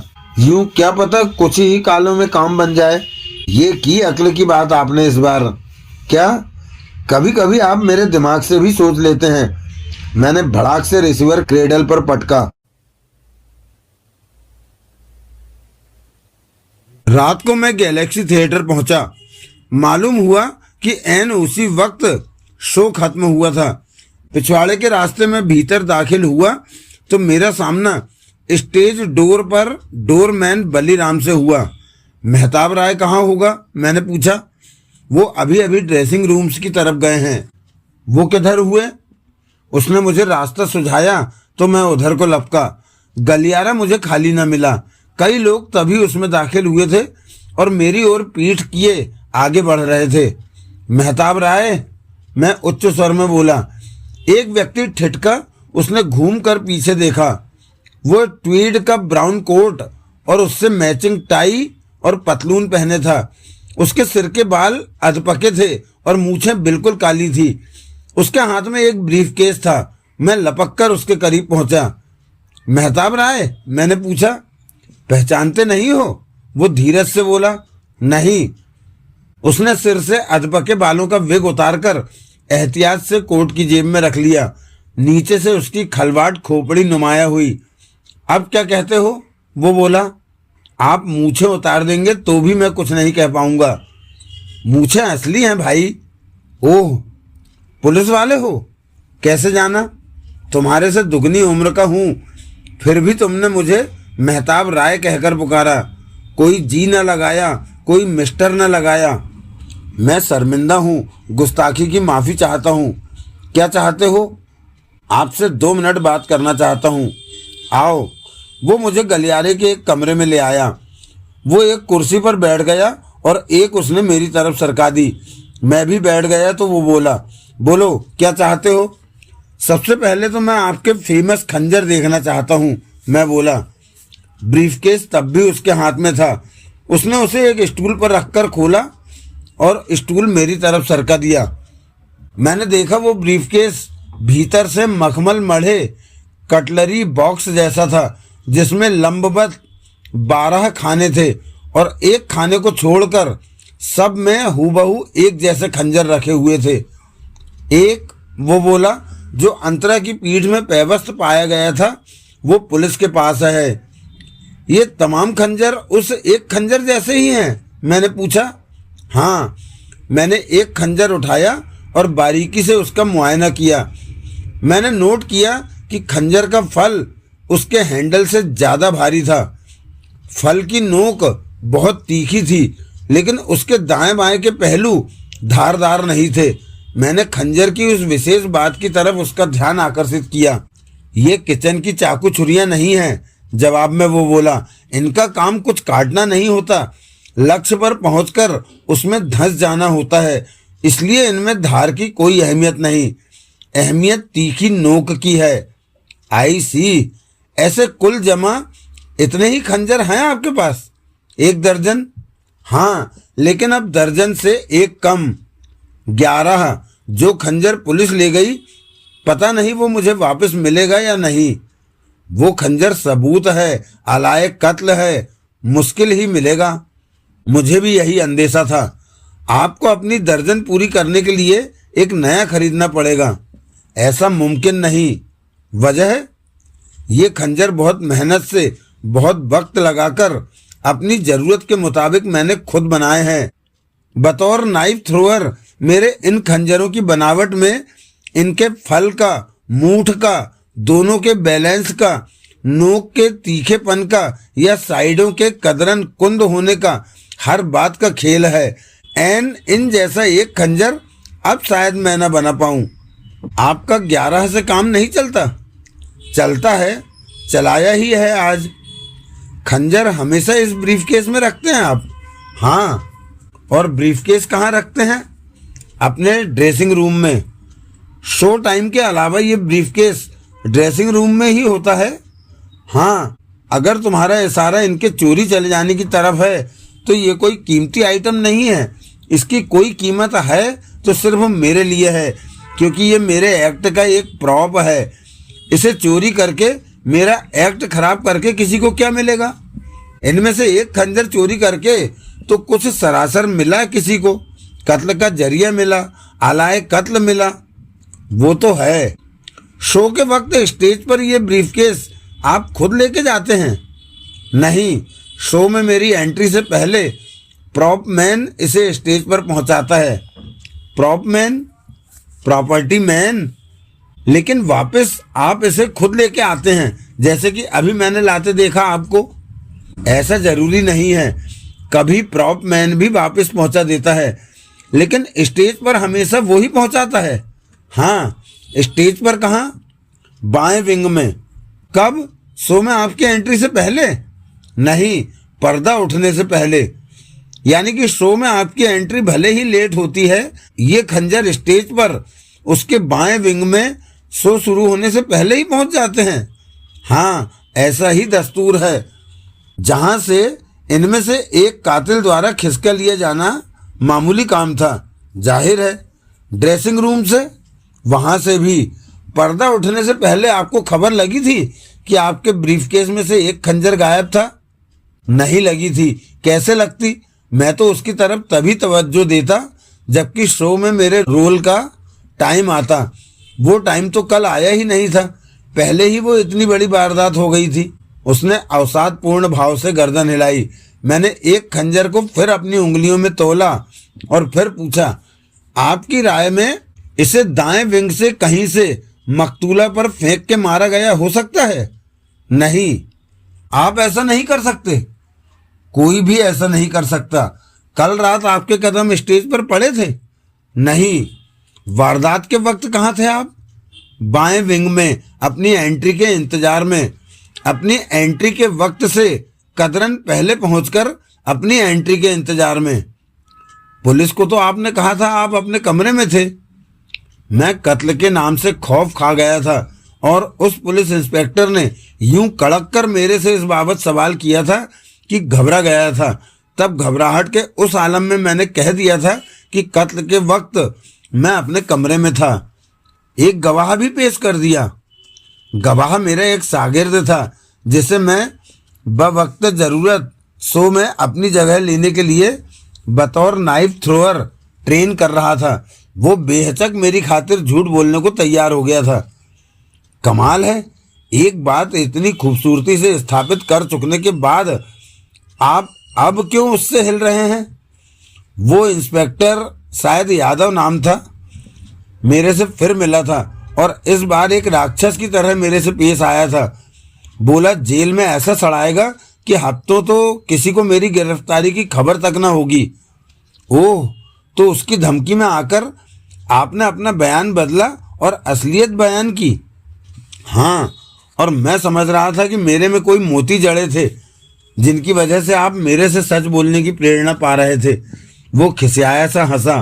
बहरहाल वारदात के वक्त आप स्टेज पर नहीं, स्टेज की चकाचौंध से परे वाएं विंग में कहीं थे। हाँ, तब क्या देखा आपने? क्या देखा? वो तनिक हड़बड़ाया। कुछ नहीं देखा। कुछ तो देखा होगा, आंख बंद करके तो मौजूद नहीं होंगे आप वहां। खास कुछ नहीं देखा। उसने खास पर खास जोर दिया। वो ही देखा था जो रोजमर्रा की रूटीन होता था, इसीलिए कुछ याद नहीं। खास कुछ देखा होता तो जरूर याद रहता। लेकिन क्या? लेकिन खास देखा नहीं कुछ मैंने, लेकिन खास सोचा बराबर। क्या? क्या सोचा? पहले तुम ये बताओ कि तुम हो कौन? आप कह तो रहे थे कि मैं पुलिस वाला हूं। अंदाजा लगा रहा था, लेकिन मेरे अंदाजे की कोई तस्दीक तो तुमने की नहीं थी। जनाब, मेरा नाम सुधीर कोहली है। मैं एक प्राइवेट डिटेक्टिव हूँ।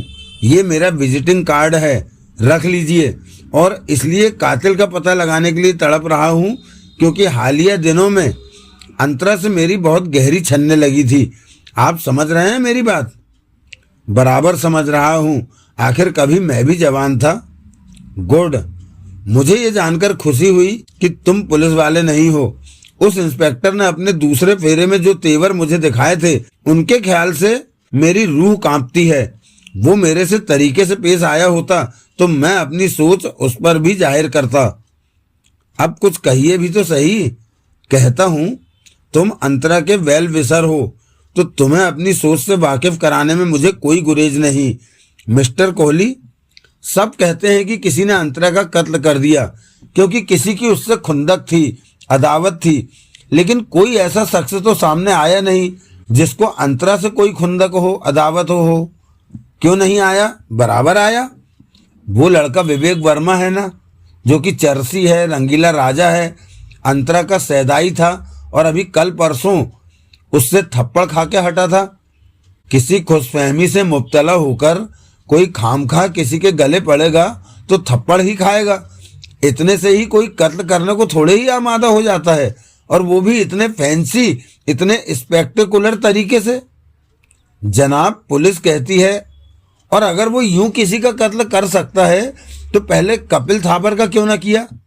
जी, और पुलिस का क्या है? उन्हें तो कोई बलि का बकरा चाहिए होता है जिसे फांस कर ज़िबह करके वो वाहवाही हासिल कर सकें कि देखा, दिल्ली की मुस्तैद पुलिस ने कितनी जल्दी कत्ल का केस हल करके दिखाया। आप पुलिस से रंजिश रखते हैं क्योंकि वो आपसे सख्ती से पेश आई, इसलिए आप उस लड़के की हिमायत। उसकी बदकिस्मती सिर्फ इतनी थी कि कल रात वो अंतरा के पीछे खड़ा था। ये महज इत्तेफाक था कि वो उस पोजीशन में था। तुम्हारी जानकारी के लिए, स्टेज पर काले सूट और हैट वाले उन 6 नौजवानों की कोई पोजीशन मुकर्रर नहीं होती। उनमें से कोई भी किसी भी पोजीशन पर जाकर खड़ा हो सकता है। ऐसे ही ऊपर से उतरते हिंडोलों में से किसी में भी कोई भी गोल्डन गर्ल सवार हो सकती है। कल अंतरा के ऐन पीछे विवेक था, इसलिए पुलिस की नजरें इनायत उस पर हो गई। उसकी जगह कोई और युवक होता तो पुलिस उसे कातिल साबित करने के लिए जोर लगा रही होती। चलिए, ऐसे ही सही, इस संदर्भ में अपनी सोच पर तो अब कोई रोशनी डालिए।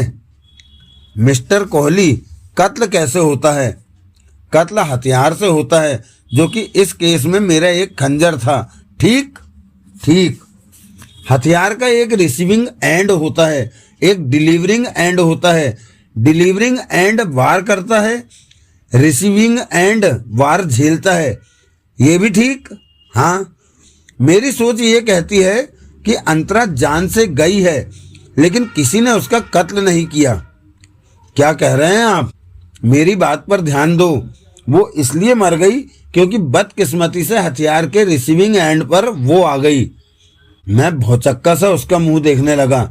आप ये कहना चाहते हैं कि जो खंजर चला था वो अंतरा की जान लेने की नीयत से नहीं चला था? नहीं चला था। तो किसकी जान लेने की नीयत से चला था? विवेक वर्मा की। क्या?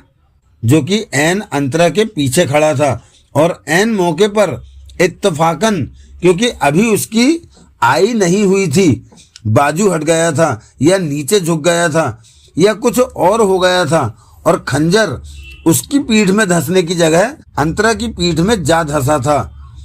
लेकिन आपने अभी खुद इस बात की तस्दीक की है कि फासले से चलाया गया खंजर अंतरा की पीठ में पूरा नहीं धंस सकता था।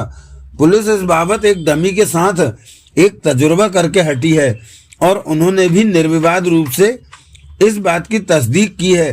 तो फिर बकौल आपके विवेक वर्मा को निशाना बनाकर चलाया गया खंजर क्यों कर अंतरा की पीठ में पूरा पैवस्त हो गया? जो काम साबित हो चुका है कि नहीं हो सकता वो क्यों कर हो गया? भाई कलयुग है, कुछ भी हो सकता है। आप बात को मजाक में उड़ा रहे हैं। देखो, जो काम ऐसे मामलों में नामुमकिन लगता है ना कि नहीं हो सकता, अंत पंत वही हुआ होता है। लेकिन मुझे पूरी बात कहने दो। सॉरी, तुम पुलिस नहीं हो, तुम्हारी सोच पुलिस से जुदा हो सकती है, इसलिए सरकारी लाइन को टो करने की जगह तुम अपनी अक्ल, अपना बेटर जजमेंट क्यों नहीं इस्तेमाल करते हो? आखिर ऐसे ही प्राइवेट डिटेक्टिव तो नहीं बन गए हो।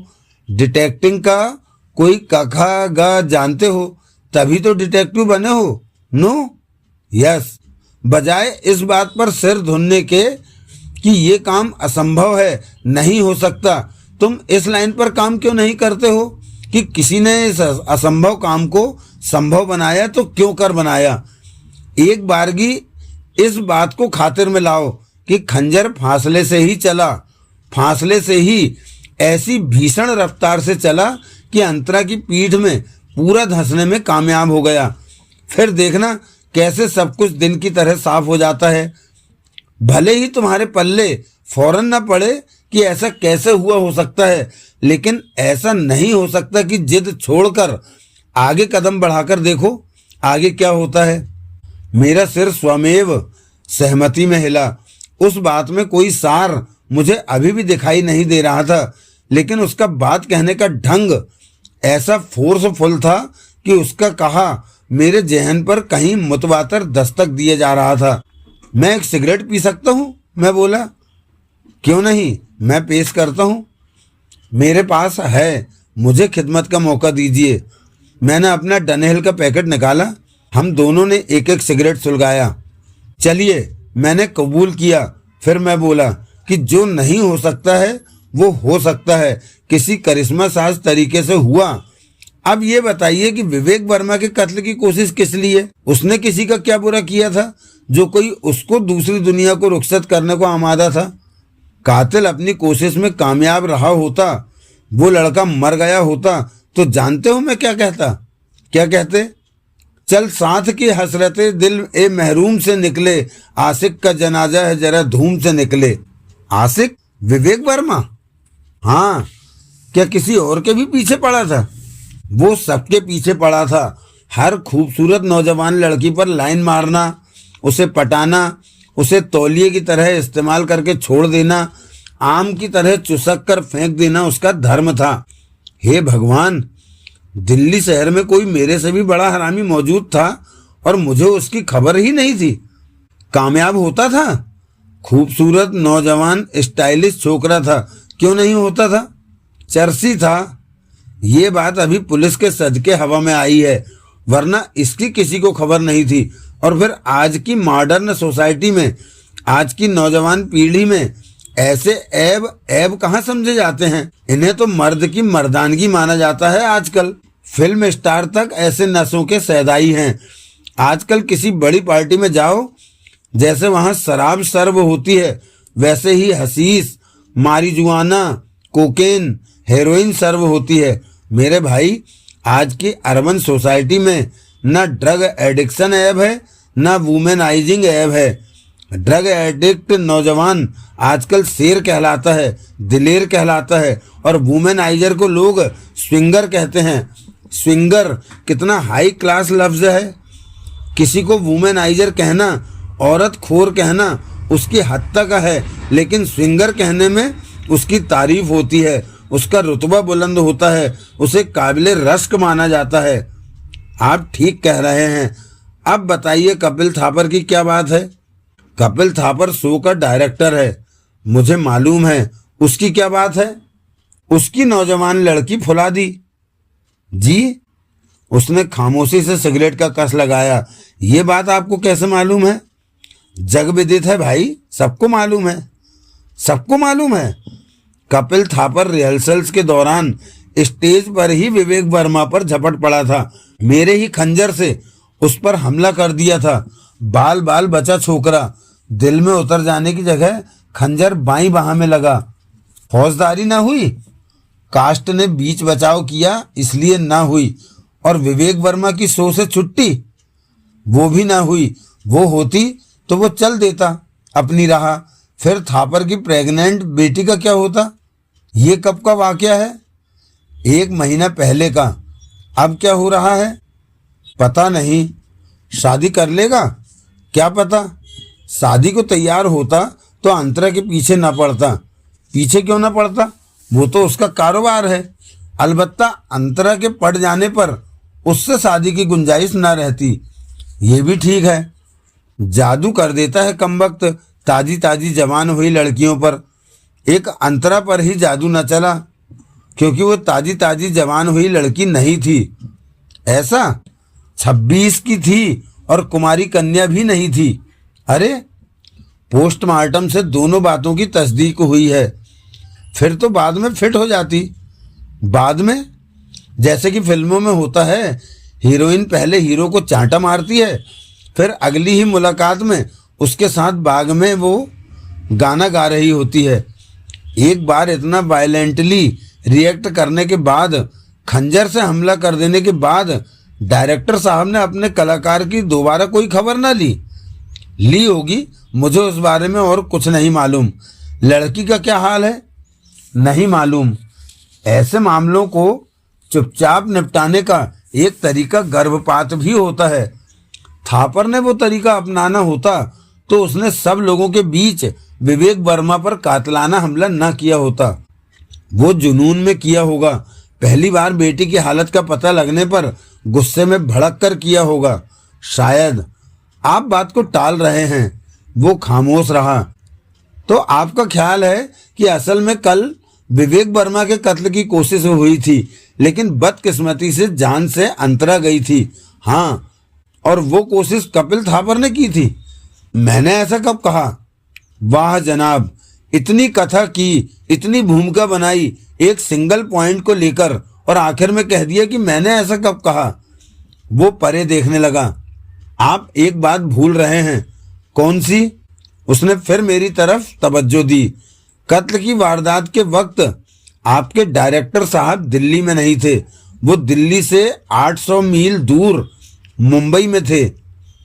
मैंने पहले ही बोला भैया, कलयुग है, कुछ भी हो सकता है। तो आप ये कहना चाहते हैं कि?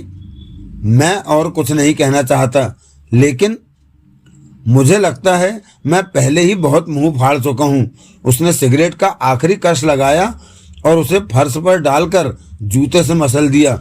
सिगरेट का शुक्रिया। चलता कर रहे हैं जनाब, टलने को बोल रहे हैं। Nice meeting you mister private detective. अच्छी बात है। मैं वहां से रुखसत हुआ। मैं स्टेज पर पहुंचा तो मैंने वहां मदन पसरीचा को अपने असिस्टेंट अम्बरीश खुराना से और एक अन्य व्यक्ति से, जो कि सफ़ेद सूट पहने था, बातें करते पाया। पसरीचा ने निगाह उठाकर मेरी तरफ देखा। तुम फिर आ गए? वो बोला। कोई ऐतराज? मैं मुस्कुराता हुआ बोला। ऐतराज करेंगे तो टल जाओगे? नहीं। पुलिस की शह की वजह से ऐसा धृष्ट जवाब दे रहे हो? लगता है मालूम पड़ गया है कि मैं कौन हूँ। क्या चाहते हो? अपनी चाहत बयान करने से पहले मैंने तीसरे व्यक्ति की तरफ देखा। आपकी तारीफ? मैं बोला। ये हमारे ऑर्केस्ट्रा कंडक्टर हैं। जवाब पसरीचा ने ही दिया। चांद शिवपुरी नाम है। हेलो सर, मैं तनिक सिर नवाता बोला। बंदे को सुधीर कोहली कहते हैं। हेलो, चांद शिवपुरी बोला। आप ऑर्केस्ट्रा पिट में थे। कल का हौलनाक नज़ारा तो आपने सबसे करीब से देखा। हाँ, उसने असहाय भाव से गर्दन हिलाई। What a nice girl, what A tragic and. मैंने भी वैसे ही असहाय भाव से गर्दन हिलाकर उससे सहमति जताई। कुछ क्षण खामोशी रही। पसरीचा साहब, फिर मैंने खामोशी भंग की। मैं आपसे 1 मिनट बात करना चाहता था। आओ। फिर उसी लंबे गलियारे में से चलाता वो मुझे एक ऑफिस नुमा कमरे में ले आया। वहाँ वो ऑफिस टेबल के पीछे लगी एग्जीक्यूटिव चेयर पर बैठ गया। उसके पीछे एक विशाल डिस्प्ले बोर्ड था जिस पर शो के स्टार्स की तस्वीरें लगी हुई थी, जिनमें सबसे बड़ी और सबसे शानदार तस्वीर अंतरा श्रेष्ठ की थी। वो फैशन मॉडल्स जैसा पोज बनाए थी और कैमरे की तरफ देखकर बड़े चित्ताकर्षक भाव से मुस्कुरा रही थी। बैठो। मेरी तंद्रा टूटी। मैं एक विजिटर से चेयर पर ढेर हुआ। कोई चाय वाय मंगाऊं? वो बोला। नहीं, जरूरत नहीं, शुक्रिया। मर्जी तुम्हारी। शो कैसा रहा आज? फीका, उदास। कल हाउसफुल था, आज आधा भी भरा हुआ नहीं था, जबकि कल वाली टिकट से ही आज के लिए वैलिड थी। मिस करते होंगे लोग अंतरा को। वो भी बात थी, साथ में जहां कत्ल हुआ हो उस जगह को लोग बाग सहज ही मनहूस और नामुराद मान लेते हैं, जैसे जो कत्ल हुआ वो अब रोज होने वाला हो। उसकी खाली जगह भरने को कुछ किया? अभी तो नहीं किया। आज का शो तो 5 गोल्डन गर्ल्स ने ही चलाया। आई सी, लेकिन कुछ करना तो पड़ेगा, क्योंकि वो क्या बोले थे आप? हाँ, दी show must go on. Yes. नई गोल्डन गर्ल कहाँ से आएगी? मुंबई से मंगवाएंगे? नहीं, वहां से तो नहीं मंगवाई जा सकती, क्योंकि हमें खड़े पैर जरूरत है। कोई सूटेबल लोकल गर्ल तलाश करेंगे, वरना शो की बाकी लड़कियों में से ही किसी को प्रमोट कर देंगे अंतरा की जगह लेने के लिए। आपकी ये जरूरत मैं पूरी करना चाहता हूँ। क्या? टेम्परेरी तौर पर, जब तक आप कोई अपना फाइनल सिलेक्शन नहीं कर लेते तब तक के लिए। कोई अंतरा जैसी लड़की है तुम्हारी निगाह में? उस जैसी कहाँ से होगी? वो तो एक ही थी अपनी किस्म की। तो उससे 19 या 18 से हमारे शो का काम नहीं चलता। आपको चलाना पड़ेगा। वो सकपकाया। उसने घूर कर मुझे देखा। मैं ठीक समझ रहा हूँ तुम्हारी बात को? वो सख्ती से बोला। तुम शो के लिए लड़की सुझा नहीं रहे हो, शो पर लड़की थोप रहे हो। मैं ऐसा कुछ नहीं कर रहा। मैं महज इतना चाहता हूँ कि इस बाबत आप सहयोग करें। जो लड़की मैं सुझाऊं उसे चंद दिनों के लिए अंतरा की जगह ले लेने दें, वरना क्या? वरना शो नहीं होगा। क्या? सारी स्टार कास्ट गिरफ्तार हो जाएंगी तो शो क्यों कर होगा? वो हड़बड़ाया। तुम ऐसा कर सकते हो? पुलिस ऐसा कर सकती है। तुम्हारे कहने से? उन सबूतों के कहने से जो कि शो की स्टार कास्ट के खिलाफ मेरे पास हैं। हर शाम को सब फर्दर इंटेरोगेशन के लिए पुलिस हेडक्वार्टर में बैठे होंगे, तो शो कैसे होगा? पुलिस तुम्हारी बात सुनती है? पुलिस किसी की बात नहीं सुनती, लेकिन सबूतों की बात सुनती है, सुननी पड़ती है। तुम ब्लफ मार रहे हो। आप क्यों आते हैं ब्लफ में? आपको मेरी बात ब्लफ लगती है तो मुझे निकाल बाहर कीजिए। Ask me to get out. उसने बेचैनी से पहलू बदला, विचलित भाव से दाएं बाएं निगाह डाली और फिर बोला, कहाँ है वो लड़की? तुम्हारे साथ आई है? नहीं। नाम क्या है? सुजाता मेहरा। कल भेज देना। बोलना खुराना से मिले। Thank you very much. और बोलो। और एक मामूली सवाल है। पूछो। कल वारदात के वक्त आप कहाँ थे? प्रॉम्प्ट साइड में था। मैं थिएटर की भाषा नहीं समझता। प्रॉम्प्ट साइड कहाँ होती है? दाएं विंग में। वहाँ क्यों थे आप? क्यों था क्या मतलब? शो के दौरान मैं हमेशा वहाँ होता हूँ। और आपका असिस्टेंट खुराना, वो हमेशा बाएं विंग में होता है। स्टेज का संचालन ऐसे ही चलता है। मुझे मालूम हुआ है कि आपका शो काफी अरसा मुंबई में भी चल चुका है। मैं मुंबई में देविका शुभगांवकर नाम की एक लड़की से वाकिफ था। कभी आपका उससे वास्ता पड़ा? शो बिजनेस में थी, स्टेज आर्टिस्ट थी शायद। मैंने नहीं सुना ये नाम कभी।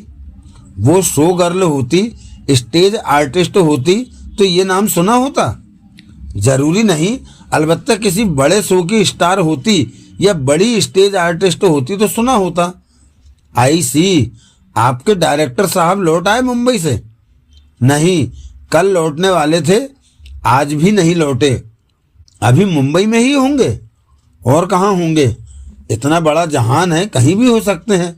भाई जब मुंबई गए हैं तो आप ठीक कह रहे हैं, कोई खोज खबर नहीं दी अपनी? मसलन यही बताया हो कि कल क्यों ना लौटे, आज क्यों ना लौटे? नहीं, फोन से कांटेक्ट बनाए तो रहते हैं थापर साहब, लेकिन 2 दिन से तो फोन नहीं लगाया उन्होंने। आपने भी ना लगाया? मैंने जरूरत ना समझी। He was expected any time.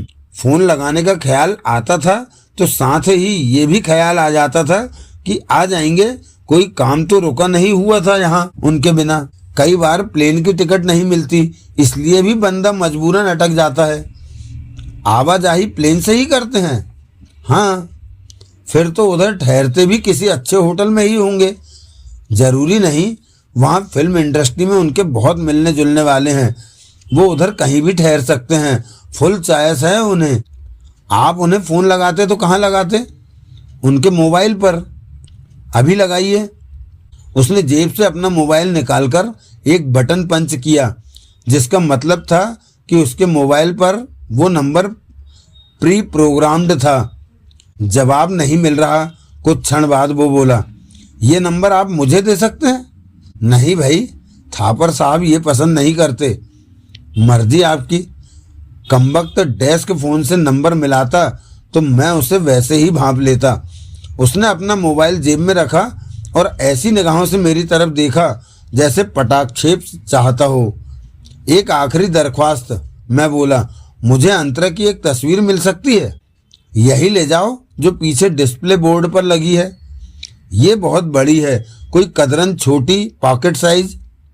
उसने मेज का एक दराज खोला और उसमें से पोस्ट कार्ड साइज तस्वीरों का एक बंडल निकाला, जिसमें से छांटकर अंतरा की विभिन्न पोजों और ड्रेसों में खिंची कई तस्वीरें मेरे सामने डाल दी। मैंने उनमें से एक क्लोजअप शॉट और एक फुल लेंथ तस्वीर छांट ली। तभी भड़ाक से दरवाजा खुला और भुनभुनाती हुई एक औरत ने भीतर कदम रखा। पसरीचा साहब, या तो मेरा ड्रेसिंग रूम बदलो या कहो कि ये तुम्हारे बस का काम नहीं। थापर साहब ही आएंगे तो कुछ करेंगे, मैं तो आजिज आ गई हूँ। वो बोलते बोलते ठिठकी, जैसे कि उसे तब एहसास हुआ हो कि ऑफिस में अकेला पसरीचा ही मौजूद नहीं था। वाई, वो जबरन मुस्कुराती बोली, हेलो देयर। हेलो मैडम, मैं सिर नवाता बोला। ये पूर्णिमा सान्याल है, पसरीचा बोला, हमारे शो की स्टार है। और पूर्णिमा, ये मिस्टर कोहली हैं, पुलिस की एसोसिएशन में अंतरा के कत्ल के केस पर काम कर रहे हैं। हमारे में दोबारा हल्लो हल्लो हुई। फिर मैं उठ खड़ा हुआ। मैडम, मैं बोला, ये खुशी जाहिर करने का वक्त तो नहीं, क्योंकि आपके सहयोगी स्टार का कत्ल हो गया है। फिर भी हौसला करके कहता हूँ, आपसे मिलकर खुशी हुई। वो मुस्कुराई। मैंने उसका फिर अभिवादन किया, पसरीचा से हाथ मिलाया और वहां से बाहर निकला। गलियारे में मुझे खुराना दिखाई दिया। मैं उससे बात भी करना चाहता था, लेकिन मैंने उसे इसलिए नज़रअंदाज किया क्योंकि मेरा सोनिया रैना से अपॉइंटमेंट का टाइम हो चुका था। वो अनेक्सी के गेट पर मौजूद थी, सजी संवरी, रेडी फॉर एनीथिंग एवरीथिंग। इंतजार तो नहीं करना पड़ा। मैं उस मिठास भरे स्वर में बोला जो कि मैं खूबसूरत नौजवान लड़कियों के लिए ही महफूज रखता हूँ। नहीं, वो बोली, अभी आई हूँ। हम दोनों मेरी कार में सवार हुए और कोजी कार्नर पहुँचे। वहाँ हम ड्रिंक्स के साथ सेटल हो गए तो उसने पूछा, क्यों मिलना चाहते थे? कोई वजह ना हो तो मिलने पर पाबंदी है? ऐसे तो नहीं है, लेकिन समझ लो कि अकेले ड्रिंक करने का मन नहीं था, इसलिए कंपनी की खातिर मुलाकात की ख्वाहिश की। अच्छा, माहौल बेमजा है तेरे प्यार के बगैर, कैसे पिए शराब कोई यार के बगैर। प्यार यार, मैंने तुम्हें फोन पर क्या बोला था? क्या बोला था? भूल भी गए? क्या बोला था? पूछा था अंतरा के सब्स्टिट्यूट की तलाश में तो नहीं हो? मैंने क्या जवाब दिया था? तुमने कहा था नहीं। अच्छा, ऐसा कहा था मैंने? एक ही पैग में नशा हो गया या घर से भी पी के आए हो? एक पैग से नशा होता होता तो आज तक मैं इतने पैसे बचा चुका होता कि मेरी गिनती रईस आदमियों में होती। वो हंसी। बहरहाल ख्वाहिश कंपनी तक ही रखना और किसी बात की ख्वाहिश न करना। मैंने हंसी में उसका साथ दिया। मेरे इशारे पर वेटर ने हमें नए ड्रिंक्स सर्व किए। आज यहाँ दिल नहीं लग रहा, एकाएक वो बोली। मेरी भवें उठी, शायद इसलिए कि ये जगह गैलेक्सी से बहुत करीब है। कल भी ऐसा ही एहसास था मेरे मन में, लेकिन कल मैं चुप रही थी। कहीं और चलें? हाँ, किसी ऐसी जगह जहाँ भीड़ भाड़ ना हो। मैं ऐसी कोई जगह सोचने लगा। तुम्हारा घर कैसा है? ठीक है, ऐसी जगह है जहाँ भीड़ भाड़ नहीं होती। कोई अंडा वंडा उबाल लेते हो? आमलेट बना लेते हो? हाँ, वहाँ चलो। जहे नसीब खाना पैक करा लें तो कैसा रहे? कोई ज़रूरत नहीं। ठीक है, 1 फॉर द रोड का ऑर्डर देते हैं, फिर चलते हैं। घर में विस्की नहीं रखते हो? रखता हूँ। तो फिर कुछ नहीं, चलो। हम ग्रेटर कैलाश पहुँचे। अपने फ्लैट पर पहुँचते ही मैंने विस्की के 2 पैक बनाए और नए सिरे से चेयर्स बोला। वो ड्रिंक्स खत्म हुए। मैंने गिलासों में फिर से विस्की डाली तो एकाएक वो बोली, आमलेट बना के लाओ। मैं हड़बड़ाया। क्या बात है? वो बोली, घर में अंडे नहीं हैं या ऐसे ही कह दिया था कि आमलेट बना लेते हो? ऐसी बात नहीं। तो ऐसी शक्ल क्यों बना रहे हो जैसे मैंने कहा हो कि शिमले के बगीचे से सेब तोड़ कर लाओ? मैं फरमाइशी हंसी हंसा और मन ही मन भुनभुनाता हुआ किचन में पहुंचा। साली कैसे हुक्म दंदनाती थी, जैसे कि मैं उसका खानसामा था। लेकिन योर्स ट्रूली को यह भी तो मालूम था कि इंटीमेसी की कौन सी डिग्री तक पारा चढ़ जाने पर नौजवान लड़कियां ऐसे हुक्म दंदनाती थीं। आमलेट के साथ में वापस लौटा। Thank you. उसने एक टुकड़ा चखा और प्रशंसात्मक स्वर में बोली, बढ़िया। Thank you. You will make a good husband to a nice little wife. No chance. क्यों, शादी के खिलाफ हो? शादी उस रस्म का नाम है जिसमें मर्द औरत की उंगली में अंगूठी पहनाता और हमेशा के लिए उसके अंगूठे के नीचे आ जाता है। वो तो है, मर्द कितना भी बड़ा क्यों ना हो, औरत के अंगूठे के नीचे एन फिट आता है। वही तो। अंतरा के पीछे पड़े थे यूं ही चुस्की मारने के लिए। शादी का कोई इरादा नहीं था। जिस स्टेज तक मैं पहुंचा नहीं, मैं सावधान स्वर में बोला, जो काम होने की नौबत ना आई उसका जिक्र करने का क्या फायदा? ये भी ठीक है। संजय सिंह और तुम्हारे बीच क्या है? क्या है का क्या मतलब? दोस्ती कहाँ तक पहुंची? कहाँ तक पहुंचेगी? क्या पता, अभी तो शुरुआत है। कमिटमेंट कोई नहीं? खास कोई नहीं। खास कोई नहीं क्या मतलब? He is a nice man, he is a nice company, we enjoy ourselves. क्या इतना काफ़ी नहीं? मेरे नज़रिए से तो काफ़ी है। मेरे नज़रिए से भी काफ़ी है। लिहाजा अभी शहनाइयाँ नहीं बजने वाली। Don't talk nonsense.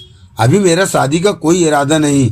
उसका दोस्त है तुम्हारा, उसी से पूछना। मुलाकात कैसे हुई?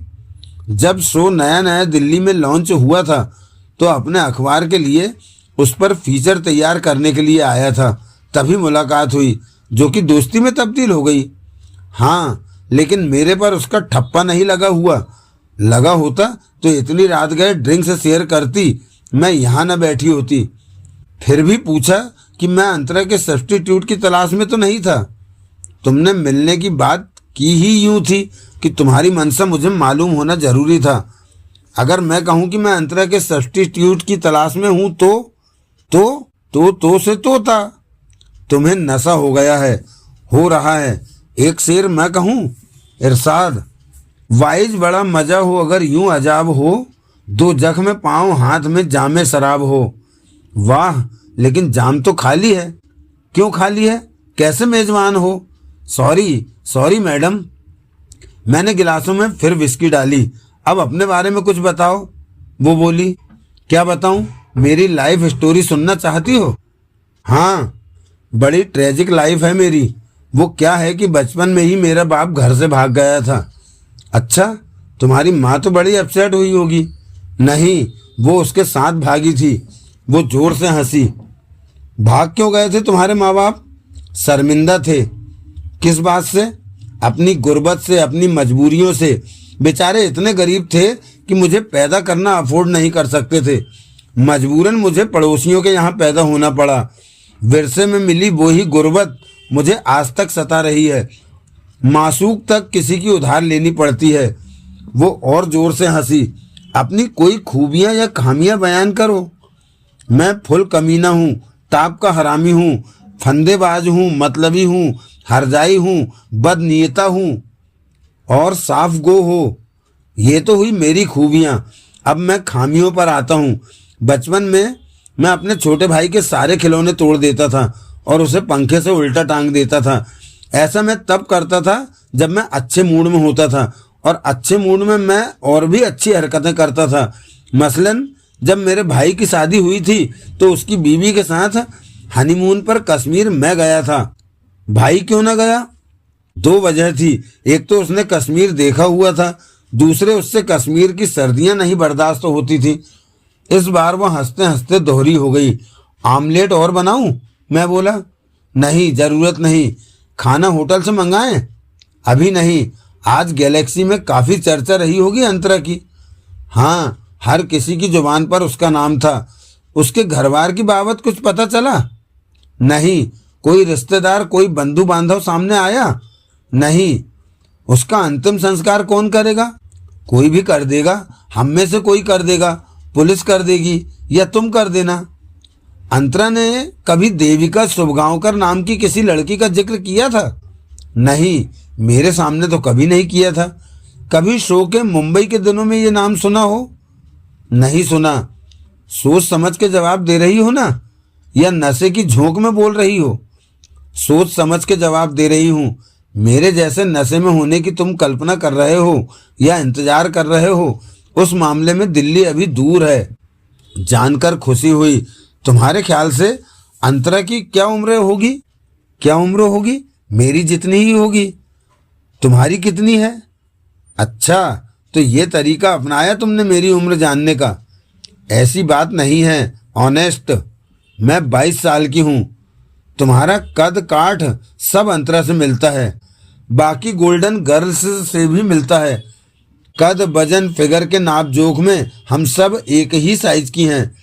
तुम्हारी फिगर क्या कहती है? फिगर के नाम पर उसके स्वर में गर्व का पुट आ गया।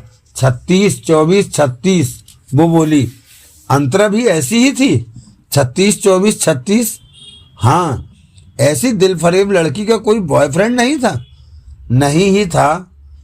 ये अजीब बात नहीं है तो सही, लेकिन उसे मर्दों की सोहबत नहीं पसंद थी। क्यों नहीं पसंद थी? कोई कड़वा तजुर्बा हुआ होगा मर्द जात से कभी। पांचों उंगलियां बराबर तो नहीं होती। उसे लगती होंगी बराबर, तभी तो किसी को भाव नहीं देती थी।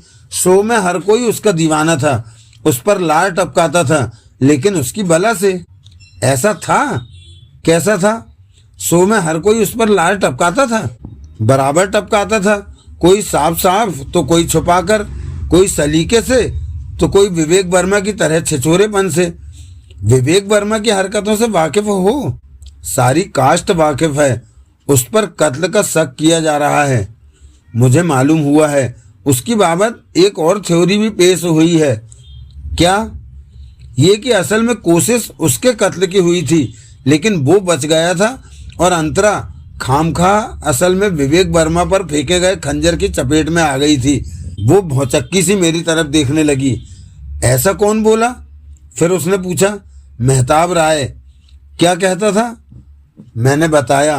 ओह, सुनकर वो बोली, तुम क्या कहते हो तो सकता है ऐसा। उसने तो बतौर कातिल तुम्हारे डायरेक्टर थापर का नाम भी सुझाया। वो तो मुंबई में है। कौन कहता है? सब कहते हैं। क्यों कहते हैं? क्योंकि वो ऐसा समझते हैं। तुम्हारी तरह प्रामाणिक रूप से कौन कह सकता है कि कत्ल के वक्त तुम्हारा डायरेक्टर मुंबई में था? थापर इतना बड़ा कदम नहीं उठा सकता। खामखा खंजर लेकर विवेक वर्मा पर झपटना भी तो बराबर बड़ा कदम था। तब वो क्रोधित था, और क्रोध वो आंधी होती है जो विवेक का दीपक बुझा देती है।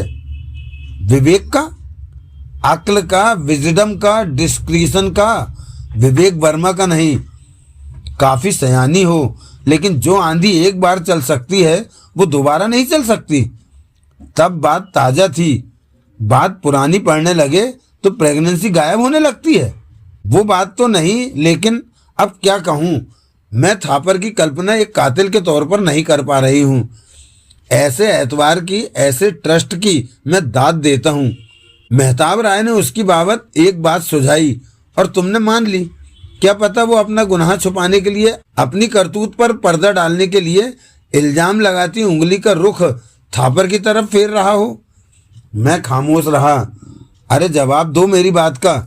तुम इतनी खूबसूरत हो, इतनी जवान हो, खुद कहती हो कि अंतरा से किसी कदर कम नहीं हो, कहती हो कि कोई भी गोल्डन गर्ल अंतरा से किसी कदर कम नहीं, तो फिर खास उस पर ही सबकी नजरें इनायत क्यों? अच्छा सवाल है, जिसका नशे की वजह से कोई जवाब नहीं सूझ रहा, जिसका नशे की वजह से कोई जवाब नहीं सूझ रहा। जहर को जहर काटता है।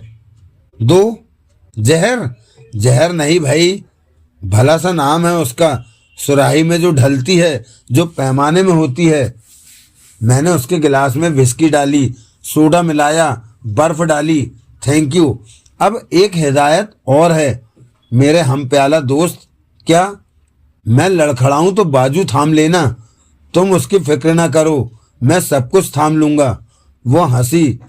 लड़की शरीफ भी हो तो बेहुदा इशारे का मतलब गोली की तरह समझती है। चालू हो तो कहना ही क्या।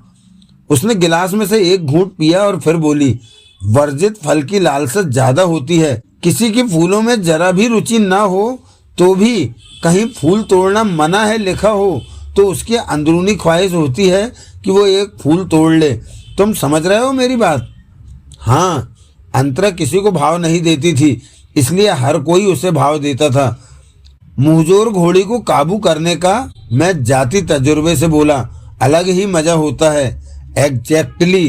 कोई एक जना झूठ भी कह देता कि वो उससे फिट थी तो बाकी अपने आप ही बाज आ जाते। चलो भाव वो किसी को नहीं देती थी, लेकिन भाव के ऐसे तलबगार मर्दों को अपनी बाबत खुशफहमी भी तो होती है। उसकी फैन क्लब का ऐसा कोई खुशफहम मेंबर हो तुम्हारी निगाह में? है ना? कौन? चांद शिवपुरी, ऑर्केस्ट्रा कंडक्टर। वही, वो भी अंतरा का दीवाना था। जब सब थे तो वो क्यों ना होता? कमाल है। औरत थी या इंस्टीट्यूशन थी जहां से सबने डिप्लोमा हासिल करने की कसम खाई हुई थी? इसी सिलसिले में उसने एक बार विवेक वर्मा की ऐसी गत बनाई थी कि तौबा भली। क्या हुआ था? शो की स्टार उपासना नंदा की बर्थडे पार्टी थी, जिसमें डांस, ड्रिंक, डिनर का प्रोग्राम था। नशे में विवेक वर्मा अंतरा से डांस की दरख्वास्त करने लगा। उसने मना कर दिया तो जबरदस्ती पर उतर आया। ऐसा कहीं होता है? डांस भी कहीं जबरदस्ती होता है? वही तो, सबने उसे टोका तो एक बार तो मान गया, लेकिन आधे घंटे बाद फिर वही हरकत। चांद शिवपुरी ने बीच बचाव किया, उसे लड़की से जबरन अलग किया और उसकी बहुत लानत मलानत की। क्या कहा? जो कहा ऐसा फैंसी कहा जैसे कि डायलॉग राइटर ने लिखा हो, इसीलिए आज तक याद है।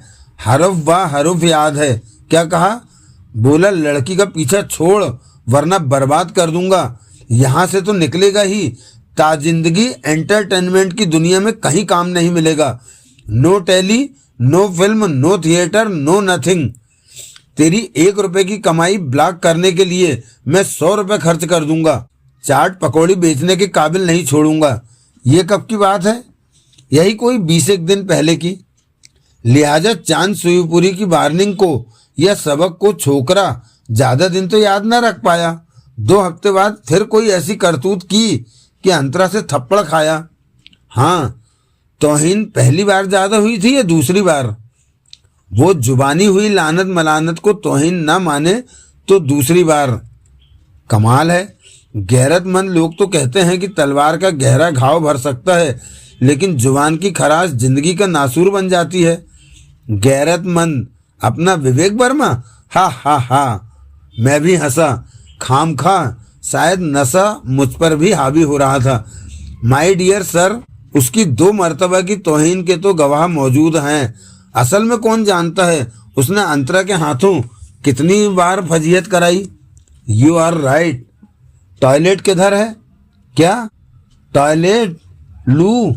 ओह सॉरी, मेरा ध्यान कहीं और था। बेडरूम में है, आओ दिखाऊं। क्यों, यहाँ से वहां तक के रास्ते में कहीं भटक जाऊंगी? काफी हाजिर जवाब हो। पता चल गया आखिरकार? पहले ही चल गया था। रसीद अब जारी की।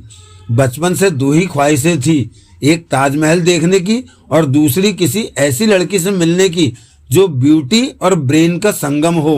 ताजमहल में पिछले हफ्ते देख आया था, दूसरी ख्वाहिश आज पूरी हो गई। वो हंसी। उसने अपना विस्की का गिलास खाली किया और उठकर बेडरूम की तरफ बढ़ चली। कुछ क्षण बाद मुझे अटैच्ड बाथ का दरवाजा खुलने और बंद होने की आवाज आई। तभी कॉलबेल बजी। मैंने उठकर दरवाजा खोला। मिस्टर सुधीर कोहली? चौखट पर खड़ा व्यक्ति बोला। मैं हूं सुधीर कोहली, क्या है? Blue dart sir, special delivery. उसने एक लंबा लिफाफा मेरी तरफ बढ़ाया। मैंने साइन करके लिफाफा ले लिया और उसे रुखसत किया। मैंने लिफाफे का मुआयना किया। उस पर मेरे नाम पते का कंप्यूटर से बनाया लेबल चिपका हुआ था और भेजने वाले का कोई नाम पता ना दस्ती दर्ज था न वैसे छपा हुआ था। मैंने लिफाफा खोला। भीतर से हजार के नए नकोर 35 नोट बरामद हुए। तत्काल मेरी निगाह घड़ी पर गई। 12 बजने में अभी 5 मिनट बाकी थे। फर्जी नाम वाले मेरे मुंबईया क्लाइंट ने अपना वादा पूरा किया था। दिन खत्म होने से पहले मेरी फीस मुझे मिल गई थी। सुधीर कोहली, दी लक्की बास्टर्ड। मैंने नोट वापस लिफाफे में डाले, लिफाफा अपनी जेब में रखा और फिर बेडरूम की तरफ देखा। उधर से कोई आवाज नहीं आ रही थी। मैं कुछ क्षण ठिठका खड़ा रहा, फिर बेडरूम की तरफ बढ़ा।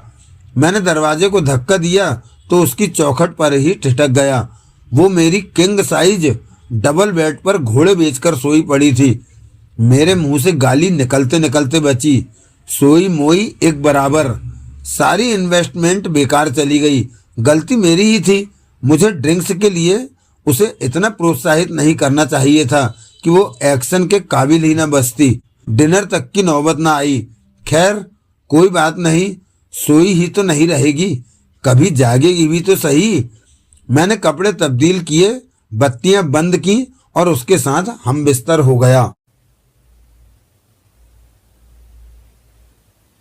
अगला दिन आपके खाकसार के लिए कयामत तो नहीं, कयामत का सैंपल लेकर आया। 11 बजे के करीब मैं ऑफिस पहुंचा। रजनी को मैंने बड़ी तन्मयता से टेलीफोन डायरेक्टरी से और टेलीफोन से उलझे पाया। मेरी आहट पाकर उसने सिर उठाया, मुझे नमस्ते करने का एहसान मुझ पर किया और फिर सिर झुका लिया। ये नमस्ते की है? मैं बोला। यह ईंट फेंक के मारी है। मैं बहुत बिजी हूँ, बिना सिर उठाए वो बोली। पहली बार तेरे मुंह से ये लफ्ज निकला है, वरना हमेशा यही रोना रोती रहती है कि कोई काम नहीं है, बेकार बैठना पड़ता है, बोर होना पड़ता है वगैरह। ये कोई काम है? इससे तो मुझे कुआं खोदने को बोला होता। खोद लेती? खोद भी लेती और खोद लेने के बाद उल्टा भी देती। उससे क्या होता? एक और कुतुब मीनार बन जाता। मेहरौली वाला भी ऐसे ही बना है। कैसे बना है? पहले कुआं खोदा और फिर कुएं को उल्टा कर दिया। और क्या, वरना बताइए, आज के जमाने के हाइड्रोलिक लिफ्ट्स और क्रेनों जैसे संसाधनों के बिना उस जमाने में इतनी ऊंची कंस्ट्रक्शंस कैसे हो सकती थी? तू ठीक कह रही है, पहले कुआं ही खोदा गया होगा और फिर उसे उल्टा दिया गया होगा। वही तो। उसने मुझे वहां से हटने को तत्पर पाया तो बोली, आपके लिए एक पार्सल आया है। पार्सल? कोई मैसेंजर देकर गया है? कोई कुरियर सर्विस वाला? नहीं, वो होता तो कहीं पावती के साइन कराता, वो तो यूं ही छोड़ गया। कहाँ है पार्सल? भीतर आपकी टेबल पर रख दिया है। खोला नहीं? मैं कैसे खोलती? उस पर आपका नाम लिखा था। डाक भी तो खोलती है, क्योंकि आपने मुझे ऐसा हुक्म दिया हुआ है। वो हुक्म पार्सल पर लागू नहीं होता। क्यों कर होगा? पार्सल डाक से थोड़े ही आया। आया तो दफ्तर में, दफ्तर के पते पर आया, लेकिन खास बड़े साहब के नाम से, यूनिवर्सल इन्वेस्टिगेशंस के नाम से नहीं। साथ में ऊपर पर्सनल एंड कॉन्फिडेंशियल लिखा हुआ था। खोल लेती तो जरूर पुलिस पकड़ कर ले जाती। पुलिस तो नहीं पकड़ कर ले जाती, लेकिन हो सकता था कि बहन जी नाराज हो जाती। बहन जी? कौन सी बहन जी?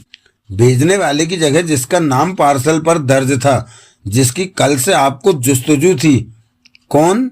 जिसका कोई अता पता जानने के लिए आप कल मुझे गैलेक्सी में नग्न नृत्य करने के लिए प्रेरित कर रहे थे। आपकी गैर हाजिरी में मैं वो पार्सल खोल लेती और भीतर से जिनी की तरह, सोने की गिनी की तरह बहन जी खुद ही निकल आती, तो मेरा क्या होता? बल्कि आपका क्या होता? 1 नंबर की कमबख्त है। 2 नंबर की? 1 नंबर के तो आप हैं।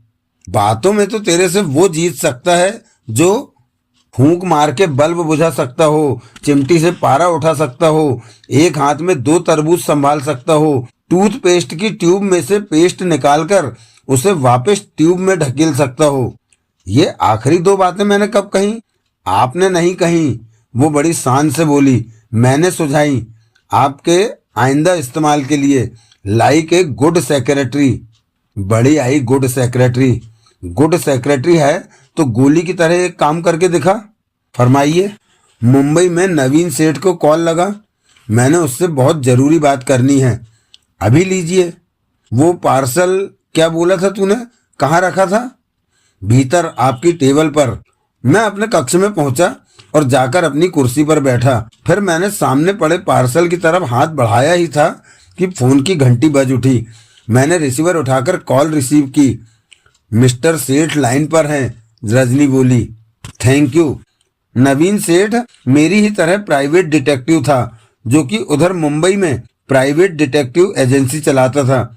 वो मेरा पुराना परिचित था और मेरा उससे ये रेसिप्रोकल अरेंजमेंट था कि किसी केस से ताल्लुक रखता उसका दिल्ली में कोई काम होगा तो मैं फ्री करूंगा, मेरा मुंबई में कोई काम होगा तो वो फ्री करेगा।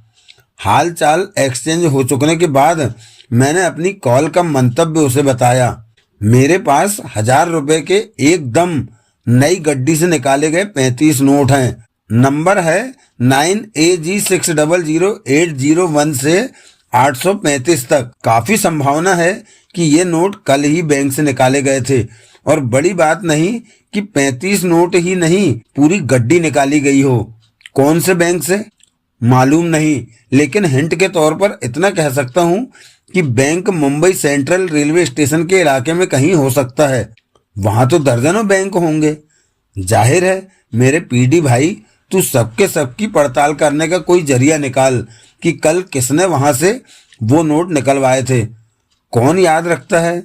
कोई नहीं रखता, लेकिन पेमेंट खास हो तो खामखा याद रह जाता है। नॉन क्लाइंट के लिए खास पेमेंट हो तो और भी खामखा याद रह जाता है। वो 35 नोट तुम्हें दिल्ली भेजे गए हैं?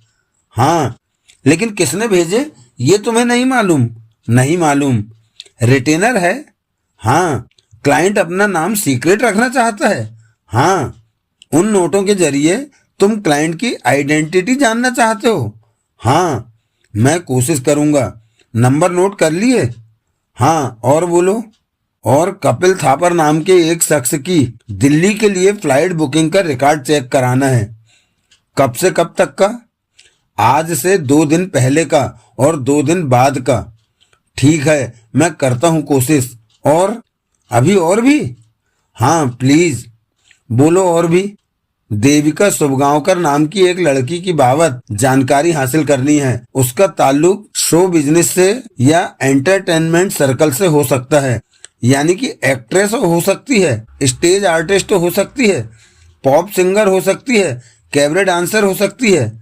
हाँ Kohli, this is a tall order. मुझे मालूम है, लेकिन that bank job two is a टाल ऑर्डर। सिर्फ वो मुंबई दिल्ली फ्लाइट की पैसेंजर लिस्ट चेक करना ही आसान है। जो बन पड़े वो कर पीडी भाई। कुछ हाथ आए तो ठीक, वरना मेरी किस्मत। कुछ हाथ ना आया तो गिला नहीं करोगे? तुम्हारी कोशिश में कमी नहीं होगी तो नहीं करूंगा। Okay, I will do my best, thank you. मैंने रिसीवर वापस क्रेडल पर रखा और फिर सामने पड़े पार्सल की तरफ तवज्जो दी। मैंने उसे मेज पर से उठाया और उसे उलट पलट कर उसका मुआयना किया। क्या था उसमें? वो ब्राउन पेपर में लिपटा डबल रोटी के आकार का पार्सल था, जिस पर काले मार्कर से ब्लैक लेटर्स में खाली मेरा नाम लिखा हुआ था। नाम के साथ मेरे ऑफिस का पता दर्ज नहीं था। भेजने वाले की जगह देविका शुभगांवकर दर्ज था, जो कि हैरानी की बात थी। हैरानी की बात थी कि जिसकी पड़ताल के लिए मुझे 800 मील दूर बैठे क्लाइंट ने रिटेन किया था, जिसकी तलाश का कोई जरिया मुझे दिखाई नहीं दे रहा था, उसने खुद मुझसे बाजरिया वो पार्सल संपर्क बनाया था। वजह? पार्सल खोलने पर ही वजह पर शायद कोई रोशनी पड़ती। मैंने एक पेपर नाइफ की सहायता से पार्सल को खोलना शुरू किया कि धड़ाम। तो दोस्तों, सुरेंद्र मोहन पाठक जी के उपन्यास गोल्डन गर्ल का यह दूसरा एपिसोड यहीं पर विराम लेता है। इसके पश्चात आपसे पुनः भेंट होगी जल्द ही इसी उपन्यास के तीसरे एपिसोड में।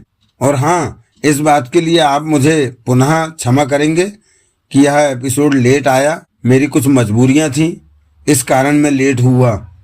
तो चलिए मिलते हैं गोल्डन गर्ल के तीसरे एपिसोड में। तब तक के लिए जय हिंद, जय भारत, वंदे मातरम।